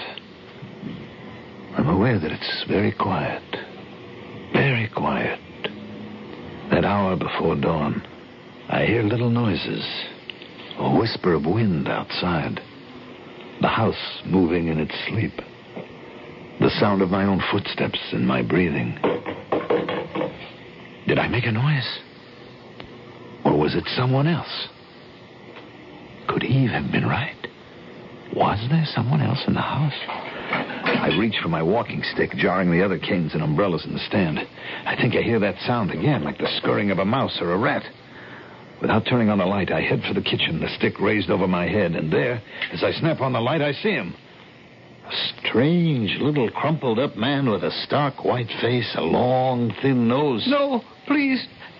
Please don't hit me. What are you doing here? I can explain, honest. Just please don't hit me. It wouldn't do any good, you know. It'd go right through me, you see. But it hurts just the same. What do you mean it would go right through you? Well, just what I said. There's nothing to me, you see. Well, you don't look like much, that's a fact. Well, I never was, come right down to it. Never weighed a pound over 135, even before I passed over. Passed over? That's right. Oh, you didn't think I was real, did you? I mean, you take a good look, you can see right through me. I can. You mean you're a ghost? I guess that's about the size of it. Well, what are you doing here, haunting me? I don't even know you. Do I? No, I don't think so, not to the best of my recollection. Then what are you doing here? Well, now, you see, that's a long story. I don't think we should go into that right now. I haven't time for any hard luck stories. I have enough problems of my own. Yeah, I know. I have to make some hot chocolate for my wife. She's sick. You know? How? I don't know. Just somehow I do. Oh. Well, just let me get the kettle on, and while I'm making the chocolate, we'll see if we can't get you straightened out. Now, you want some aspirin for your headache? Oh, I don't know if I better. I don't know how it would work, me being a ghost and all. Now, this is crazy. I mean, it can't be happening. I can't be talking to you. Why not? Because you just aren't. I mean, there is no such thing as a ghost. Well, you don't believe the evidence of your own eyes? I'm afraid of what my eyes see. The doc must be right. I'm getting hypertension, high blood pressure. I'm seeing things. You're seeing me. I can't be seeing you. Ghosts are invisible. Oh, we are. I mean, I am, except to you. Then how can I see you? I don't know. You're different somehow. I wish I weren't. Sorry to be a nuisance. Look, I wish you'd just go away and leave me alone. The water's hot already. I have to make the chocolate now. Take it up to my wife. Oh, where would I go? It's cold out and it's raining. Well, don't you have somebody of your own that you can go and haunt? Well, I have a daughter, Margot. Fine. Go haunt her. I can't. She's all the way up in Pawtucket. Pawtucket? Rhode Island. It's too far, and I haven't any money. I'll be glad to lend you some. I'll give it to you if you'll just go away. No, please don't throw me out. What's the matter? You don't want to visit your daughter? I don't think so. I'm not welcome there anyway. And see, it's so dangerous.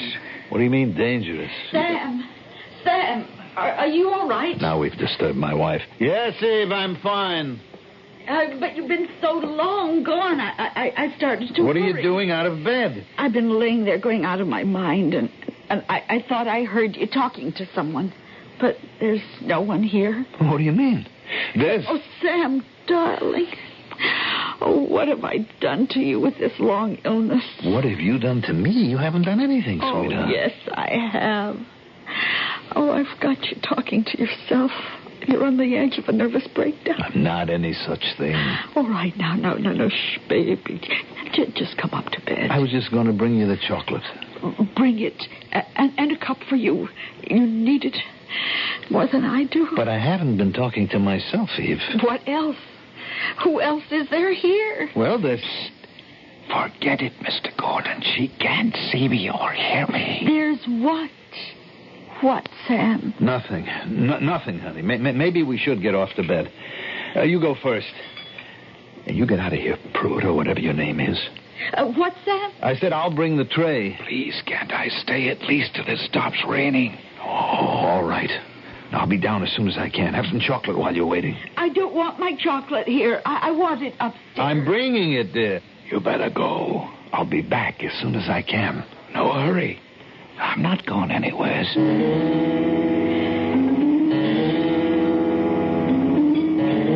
Oh, the chocolate was good. Oh, I'm sleepy now. That's good, precious. You just lay back. You need your rest. So do you. Oh, don't worry about me. Oh,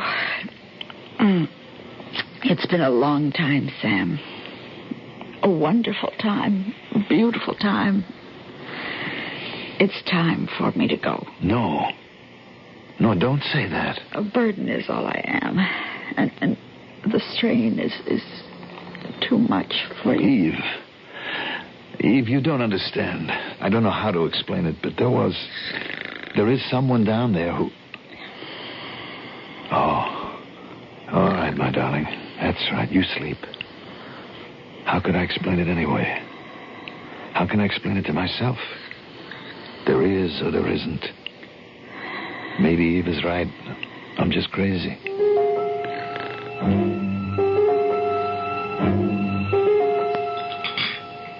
Look, the thing to do is to get you back to your daughter. Oh, but I told you, I don't And I've been doing some thinking. And here's what I figure. Now, tomorrow is Myrtle Day. It's what? Myrtle, my wife's sister. She comes one day every week to, spell me with Eve. Makes Eve feel better. I should have a day off. So I'll drive you to Pawtucket. Oh, I hate to take you out of your way. Look, it's something to do. Usually I don't know how to fill my time.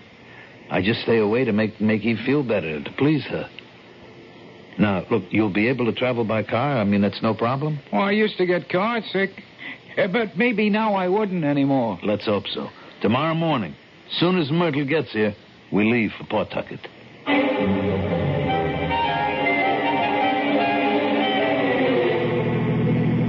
Well, if her husband mistreats her like that, why doesn't your daughter just walk out on him? With 4 children and a 5th on the way?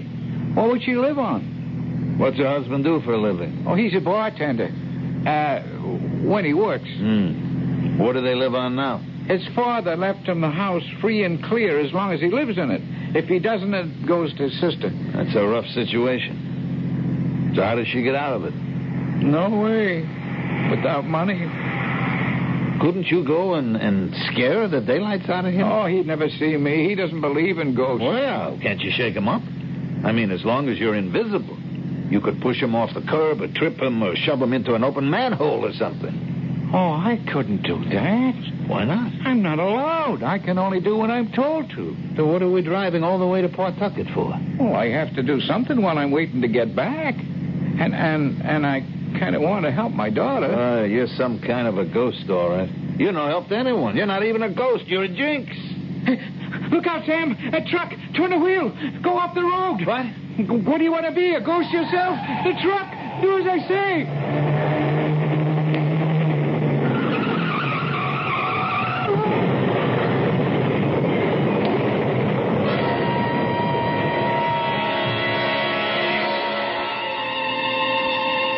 Now, what was that? What happened? Has our mild, ineffectual little ghost turned out to be some evil spirit who has lured poor Sam Gordon to a violent death? Or is he just a creature of Sam's disturbed, worried, haunted mind who has led Sam to seek a way out from the long horror of watching the wife he loves die by degrees? We'll know more when I return shortly with Act Two.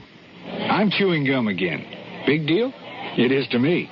I had to give up gum because it stuck to my dental work. But with Freedent gum from Wrigley's, I can enjoy chewing gum again. It doesn't stick. Fact is, until I found Freedent, I'd forgotten how fresh and clean my mouth and breath could feel anytime. Freedent in peppermint and spearmint. You'll like it.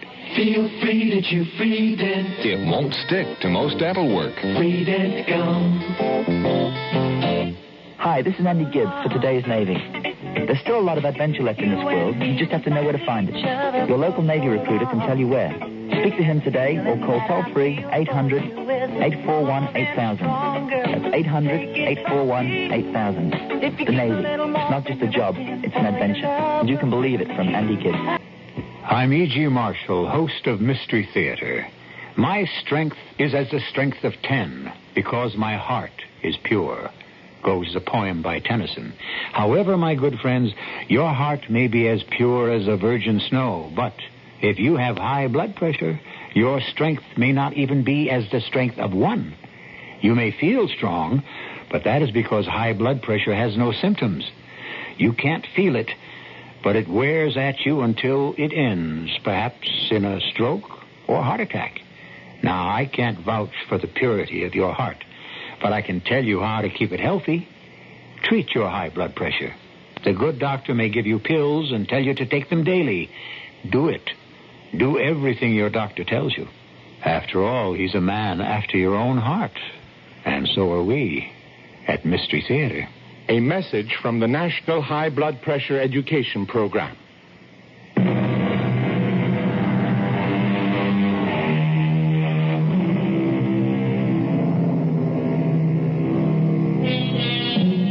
In the car, along the grass off the highway, a shaken Sam sits in the car he has finally braked to a stop. 100 feet or so behind him, jackknifed across 2 lanes of the road, in a shatter of broken glass and twisted guardrail, in exactly the spot where Sam would have been if he hadn't driven off the road, is a huge trailer truck which has burst into flames. What happened? The tractor truck that was coming toward us jumped the center guardrail. Oh, good Lord, if I'd have been there, it would have wiped me out. Just wasn't your time. No, you saved my life. You were the one made me turn the wheel. Corporal Hampton State Patrol. You need help, sir? No, I'm all right, thanks to... You sure? Yes. There's no damage. You must have had ESP or something. I was after the truck driver for speeding when all of a sudden, just like that, he lost control. Man, you're lucky you followed your hunch. No, it wasn't a hunch. My friend here was the one who... What friend? I don't see anyone else in the car. You sure you're all right? Yes. We've got another ambulance here. Maybe we'd better run you down to the hospital and check you out. No need. How's the driver? Cold turkey. We got him out before the fire, but I think he had a heart attack or something. Well, like once again, you sure lucked out. That rig would have hit you for sure and wiped you out total. Listen, you sure you don't want to see a doc? No reason. You didn't get hit on the head or something? No. Why would you think that? I thought I heard you talking like to someone when I came up. Who would I talk to? You can see I'm all alone, can't you? That's what I mean. If you heard anything, it was just a prayer of thankfulness. Well, you can say that again. Okay, mister, if you're all right, I got plenty to do back there. Pruitt? I wish you'd call me Peter. How come you knew that truck was going to jump the guardrail? Oh, the driver told me. The what? The driver. See, he had a heart attack and died just before the accident, so he told me while he was passing over. Oh. Tell me, you still want to go on and see your daughter? Well, if you don't mind, I hate to be a trouble, but may we? How can I refuse anyone who just saved my life?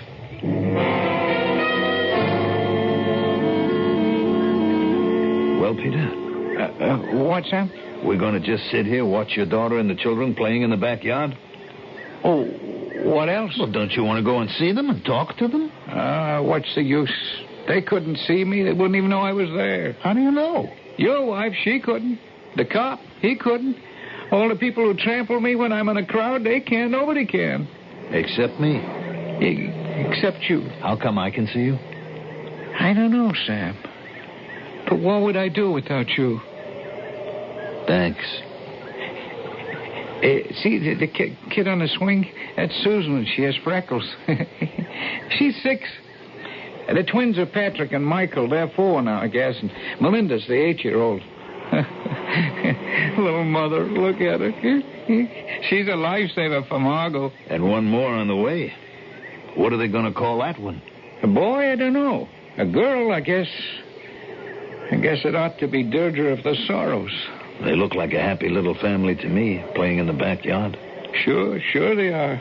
When he's not there, he spoils everything for him. There. See, will you look at that? That's the villain of the piece, huh? Yeah, big son of a gun. Yeah, and he's as mean as he's big. Oh, look at that. He just smacked one of the twins for nothing. Can't you do anything to stop it? I told you, Sam, I'm not allowed. Well, couldn't you have before? Why do you think I'm where I am?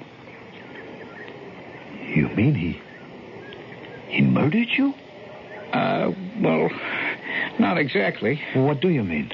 I tried to break up a fight one day, and he knocked me half across the room. I fell and hit my head. I was out for nearly 5 minutes. And then I thought it was all right.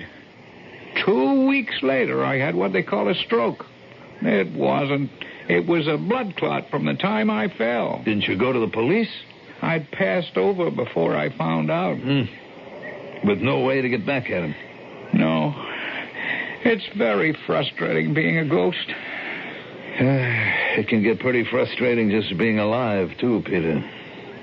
When I think of all the wonderful things I might have done for my poor wife, If what? Nothing. It's only money. Money? Don't knock it. Can solve a lot of problems. And cause just as many. I ought to know. Me too. But how come you? I have a friend, Mo Beck. Friend. Every morning and evening on the train, commuting, we play a little gin game. Twice a week, Tuesdays and Friday evenings. Little friendly game. You know, when I was having trouble meeting Eve's hospital bills and all, I figured up over the years how much Mo took me for. Oh, how much? $1 here, $1 there. Some big games, a $20 bill. Later, $100, maybe up to $5. Altogether, like $10,000. But you believe it? The worst part of it is, I know he cheats. You still play? Well, what do you figure from a sucker? I figure sometime I either have to win or catch him at it. Who knows? Maybe tonight could be the night. $10,000? It's a lot of money. Except who needs it? What could it buy for me? Oh, I was just thinking what it could buy for my Margot. What? That skunk would just take it away from her. Oh, no. She'd pull up stakes and grab the children and leave. And he would just follow. Not him. Not if he didn't know about the money, first off. And second, he wouldn't dare. He'd lose the only real stake he's got, the house. Oh, dear. What? They're going in the house. I hope he hasn't been drinking. Ooh, if I could only do something about it, but I can't think what to save my life. a little late to think of that. But wait a minute. Maybe it isn't too late for your daughter. Huh? You just saved my life. Maybe I can do the same for her. How? Look, since she took real sick, I haven't been traveling. But my day off today, I still play gin with Mo. I'm still hoping to catch him out. Oh, even if you're dead, what? What do you mean, what? Well, what good would it do? The money's gone. No. He's good for it. You mean that he'd admit that he cheated? Mo? Never. Then how could he be good for it? Oh, you have to know Mo to understand. I mean, when you say gambler, that's just a word. Mo is a gambler. He could cheat to win, kill to win, anything to win. But he loses, he pays up. Pays up, and in cash. The way that man is made. And if he ever paid up to me, that would be a lot of dough, wouldn't it? Well, so's winning a lottery, but who wins? The surest way is to cheat. You know how? Up until you came along, no. Now, I do.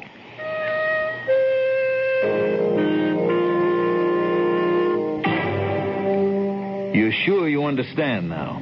Well, I guess. I never was much of a card player. Look, gin is the simplest game in the world. You have to have at least 3 of a kind, like, say, 3 aces or 3 fours, let's say, or else a run of at least 3 in a suit. Now, you have 10 cards in your hands, all right? Any combination of runs and numbers that adds up to 10 cards, that gives you gin. Oh. But what about if you just have 9 cards and 1 left over? All right, if it's a low card, you go for a laydown. Understand? I mean, you're betting it's lower than the count he has in his hand. Oh, just like rummy. It is rummy. Only if you can get all 10 cards first for a laydown in gin, then you score big. So that's why it's called gin rummy. That's right. Now, look, you understand what you'll have to do. Well, sure, he can't see me, so I'll tell you what he's got, what he's looking for. I'll maybe cut the cards an extra time and figure out just how he's cheating you. That's the idea. I just hope I can swing it. See, we were never allowed to play cards in my house when I was growing up, so I'm kind of an amateur. Peter, you're kind of an amateur about everything. You know that?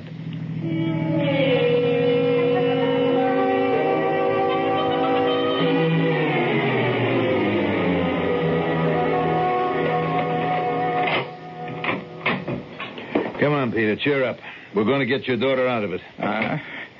It isn't that, Sam. What is it now? I just remembered something. Now what? Sam, that you? Yes, Myrtle. Anything wrong? No, everything's under control. Eve, is she all right? Nothing to worry about. The doctor's with her. I thought you... I heard you talking to someone. Didn't I hear voices down here? No, I'm all alone. Oh, no, isn't that funny? I could swear I heard... That's what I was doing. What? Swearing.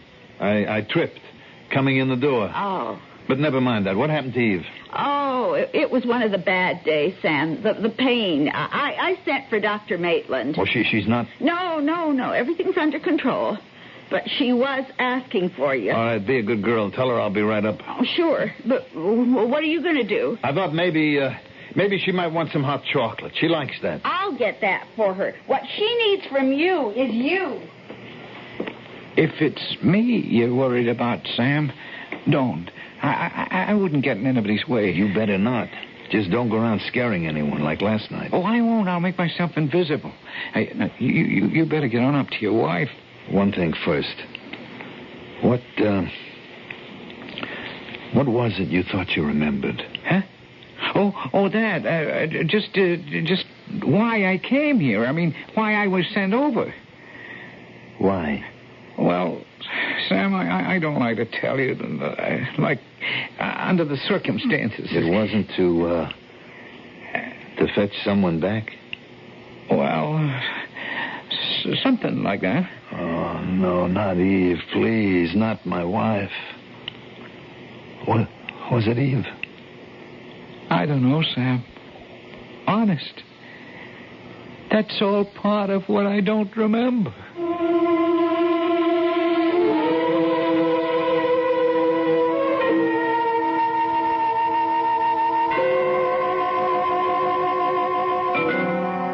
The terrible thought has swept over Sam suddenly, that the poor lost spirit he has befriended may be a dread messenger come to take his wife from him. Peter no longer is an object of pity, but has reassumed his own presence, a figure of haunting terror, the terror of the real unknown. I shall return shortly with Act 3.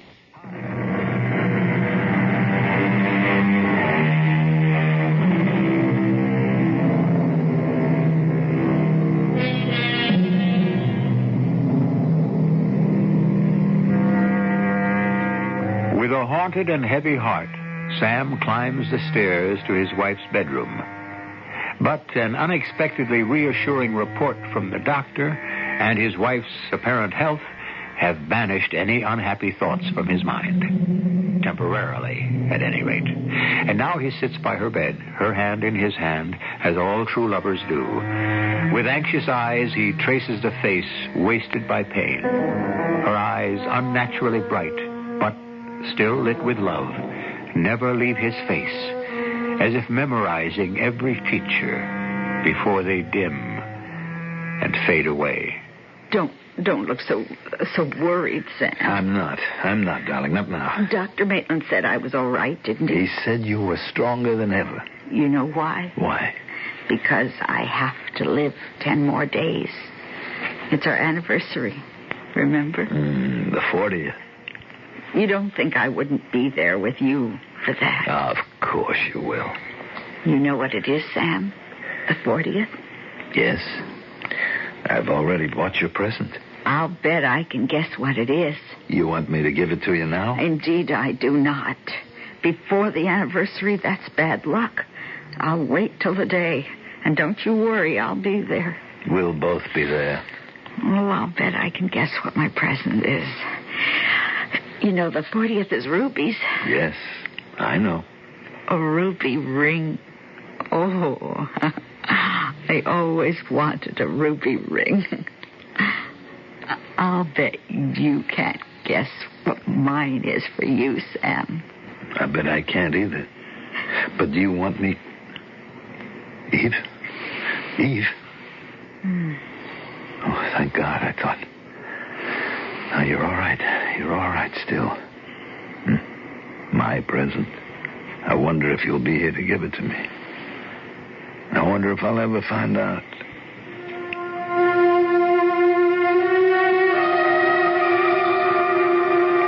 Peter. Psst. Peter. Here I am, Sam, right here. How's your wife? She's asleep. The doctor gave her something so she could sleep. You want me to make myself scarce? I wish you could just disappear. I could leave. No, I need you. For what? Oh, the game. Oh, I'd forgotten about that. Well, then what? Have you remembered? You didn't come for Eve, did you? I don't know, Sam. I hope not, but I don't know. You couldn't take her away from me. If I was told to, I'd have to. Oh, a fine friend I've turned out to be after all you were planning to do for me. I better leave. Oh, maybe that's someone coming after me. I doubt it. Anyone you know wouldn't stop to ring doorbells. Must be Mo, here for the game. You going to call it off now? No. If between us we can't do anything else, at least we can be of some use to your daughter. He thinks he's the wolf at my door. He doesn't know he's going to be our little pigeon. Let's go let him in. Well, what are we playing for, Sam? The usual? I feel lucky tonight, Mo. You want to raise the ante? Sure. What'll it be? A tenth, quarter of a cent? What? How about a center point? Triples? Sure. You really want to take a bath, huh? Okay, you got a deal. Pick up your cards and play. Okay. Queen of spades, doubles. Look, I don't want the lady. Do you? Oh, I might give her a whirl. He's got 3 queens, 2 kings, 2 fours, a 9, 10, and a jack, and he dealt off the bottom. That figures. What'd you say? Oh, nothing. Now, you going to discard? Sure. How's the 9 of spades grab you? He wants you to take it so you'll discard the 4. No, that's not my speed. Let's see the down card. I can use it. I'll give you the 9 of diamonds. That hit you where you live? Nah, I'm going fishing. You have a running hunch using the 4 if you could only fill in with the 7. He didn't say anything yet. Goes with the cards tonight. They're going to turn on me. What's your discard? A lousy 7 spot I drew. Sure hope it isn't any use to you. Oh, I might just take that. Lucky 7 of hearts. Gin. Oh, you caught me where I live. For a bundle. Let's see. 3 ladies is all I lay. 2 4s is 8. 2 kings makes 28. 2 10s and a jack is 58. Plus gin, 25 is 83 in 3 boxes. Doubled. Spades, right? Right. 166 in 3 boxes. I'm lucky it only goes on 1 game. What's the matter? You out for blood tonight? Look, I gotta win sometime, don't I? Yeah, looks like tonight might be the night. I'll go with 4. You're murdering me. What do you got, ESP or something? That's another 62 points, puts you out on all 3 games. A Schneider. A whitewash? How does it feel for a change, Hey, Mo? the evening's young. You're only into me for a couple of hundred. The luck will change. Your deal.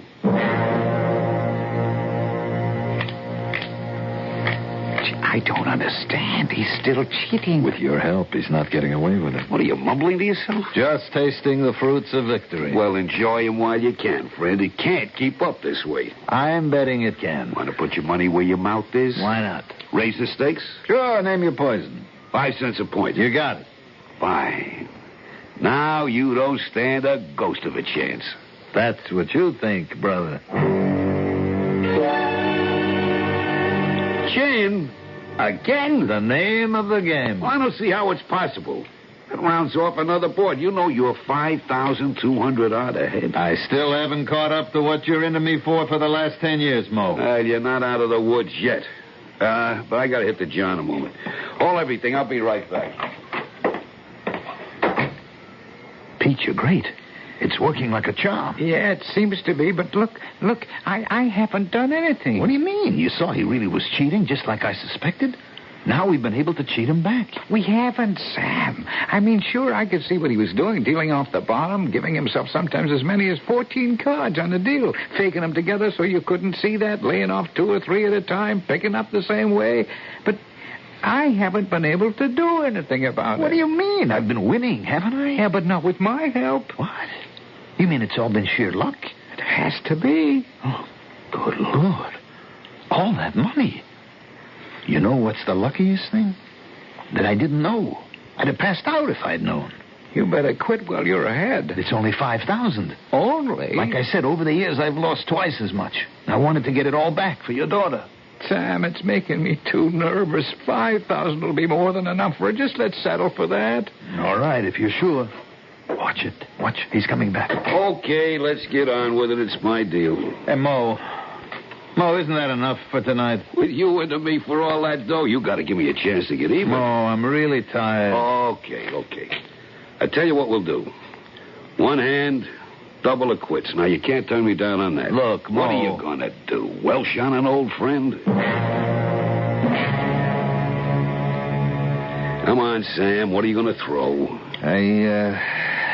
I'm not sure. Here. No, that would give him chin. That's the best you can do. I go fishing again. Nah. How's a lucky 7? Hits me right in the middle. That's gin. Yeah. It makes you 10,000 richer. I can't take it. The card I just threw. Let me see your No. hand. Let me see.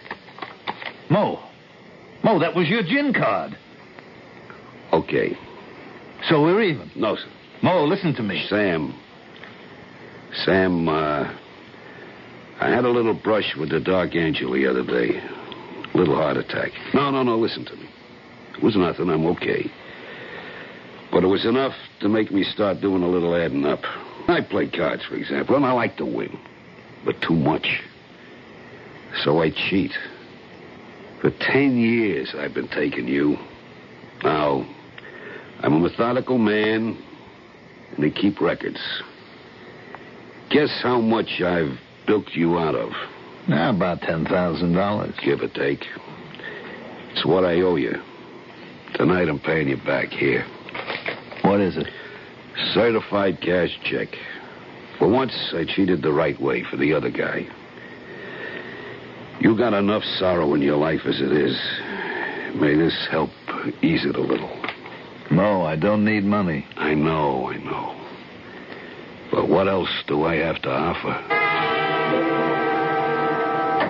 So, the check is off and mailed to your daughter. Her future is settled. Gee, Sam, I don't know how to thank you. Doesn't matter. It was found money for me. I don't need it.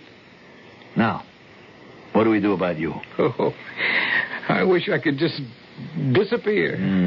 So do I. You're the only ghost I ever heard about who can't. Well, I could just walk out the door. What, and be trampled to death? Well, the streets are pretty clear this time of night. Has to be a better way. Look, isn't there any way you could get in touch with your superiors? Find your way back to wherever you came from? I can't seem to think of one. What, in this day of communications? It seems to me incredible. Wait a minute. What? How about the telephone? The phone? Who would I call? You know how it is today. You want to make a complaint stick, you have to go straight to the top man. Oh, Sam. He wouldn't be in a telephone book. How do you know? That's what everyone keeps saying. Just because they don't look it up, they luck out. Come on, let's take a chance. But how would he be listed? Under G, I guess. It'd be a pretty expensive long-distance call. And worth it. But, I mean, I hate to put you to the expense of all. Don't worry about that. We're on nighttime rates. Here it is. Wait. Here, right between Gockton and Goda. Now, the number is 800... That's the man himself? Yes. Oh, but what would it cost? It costs nothing. It's an 800 number. It's toll-free. Why don't you go ahead and dial?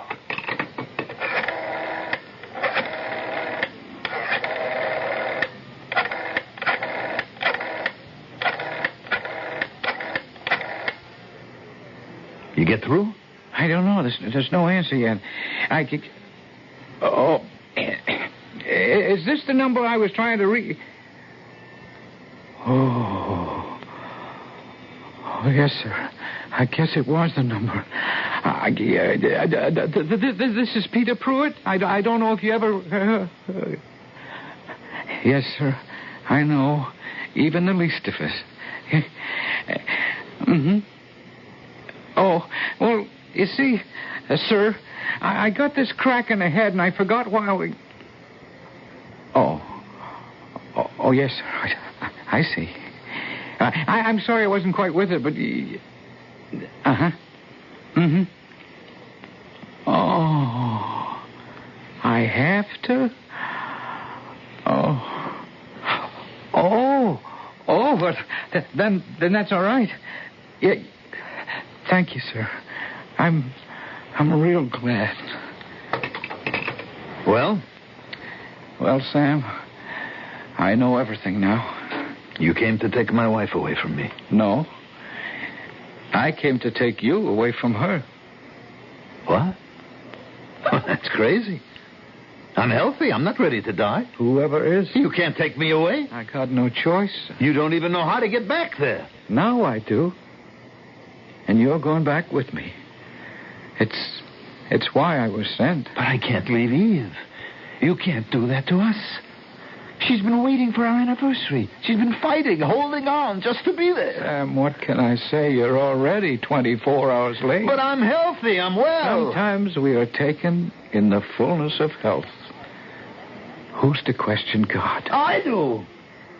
I'm not ready to go without Eve. Sam, isn't it better this way? You'll be waiting to greet her. To greet her? When she comes to join you. For your anniversary. I can count on that? Sam, I haven't been very effective up to now, but this one thing I can promise you. Then maybe I I guess I haven't any choice. Maybe I...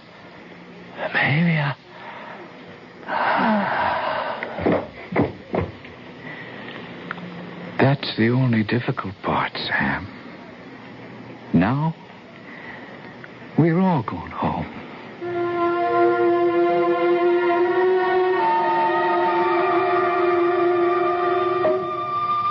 Suspension of belief. To accept this story, of course, that is necessary. None of us really believes in ghosts, or do we? In that moment, when the end of life comes, where are we headed? Where do we go? It'd be nice to think we had a guide, a friendly hand, even a left-handed one like Peter Pruitt, and to believe at the end of it all that we go to a welcome land. I'll be back shortly. Hello, I'm Rick Barry of the Golden State Warriors. As a professional basketball player, I know that good defense makes a winner. Cancer chemotherapy is one of the most important kinds of defense I can think of. It helps arrest and control cancer, the ravaging disease that afflicts 1/3 of our adult population. Chemotherapy treatment, which means the medicinal use of chemical agents, can control some of the most common forms of cancer. Proper and timely use of this treatment can result in patients leading extended and productive lives. But scientists have only begun to tap the pool of therapeutic drugs at their disposal. To continue this costly process, your support is needed. Send a check today to Chemotherapy, Box 8, New York 10028. Remember, the best offense against cancer is a good defense, like chemotherapy. Rick Barry is right. Chemotherapy can relieve suffering from cancer while it checks the growth of the runaway cancer cells. Your donation will continue this relief. Think about it. Then send a check to Chemotherapy, Box 8, New York 10028.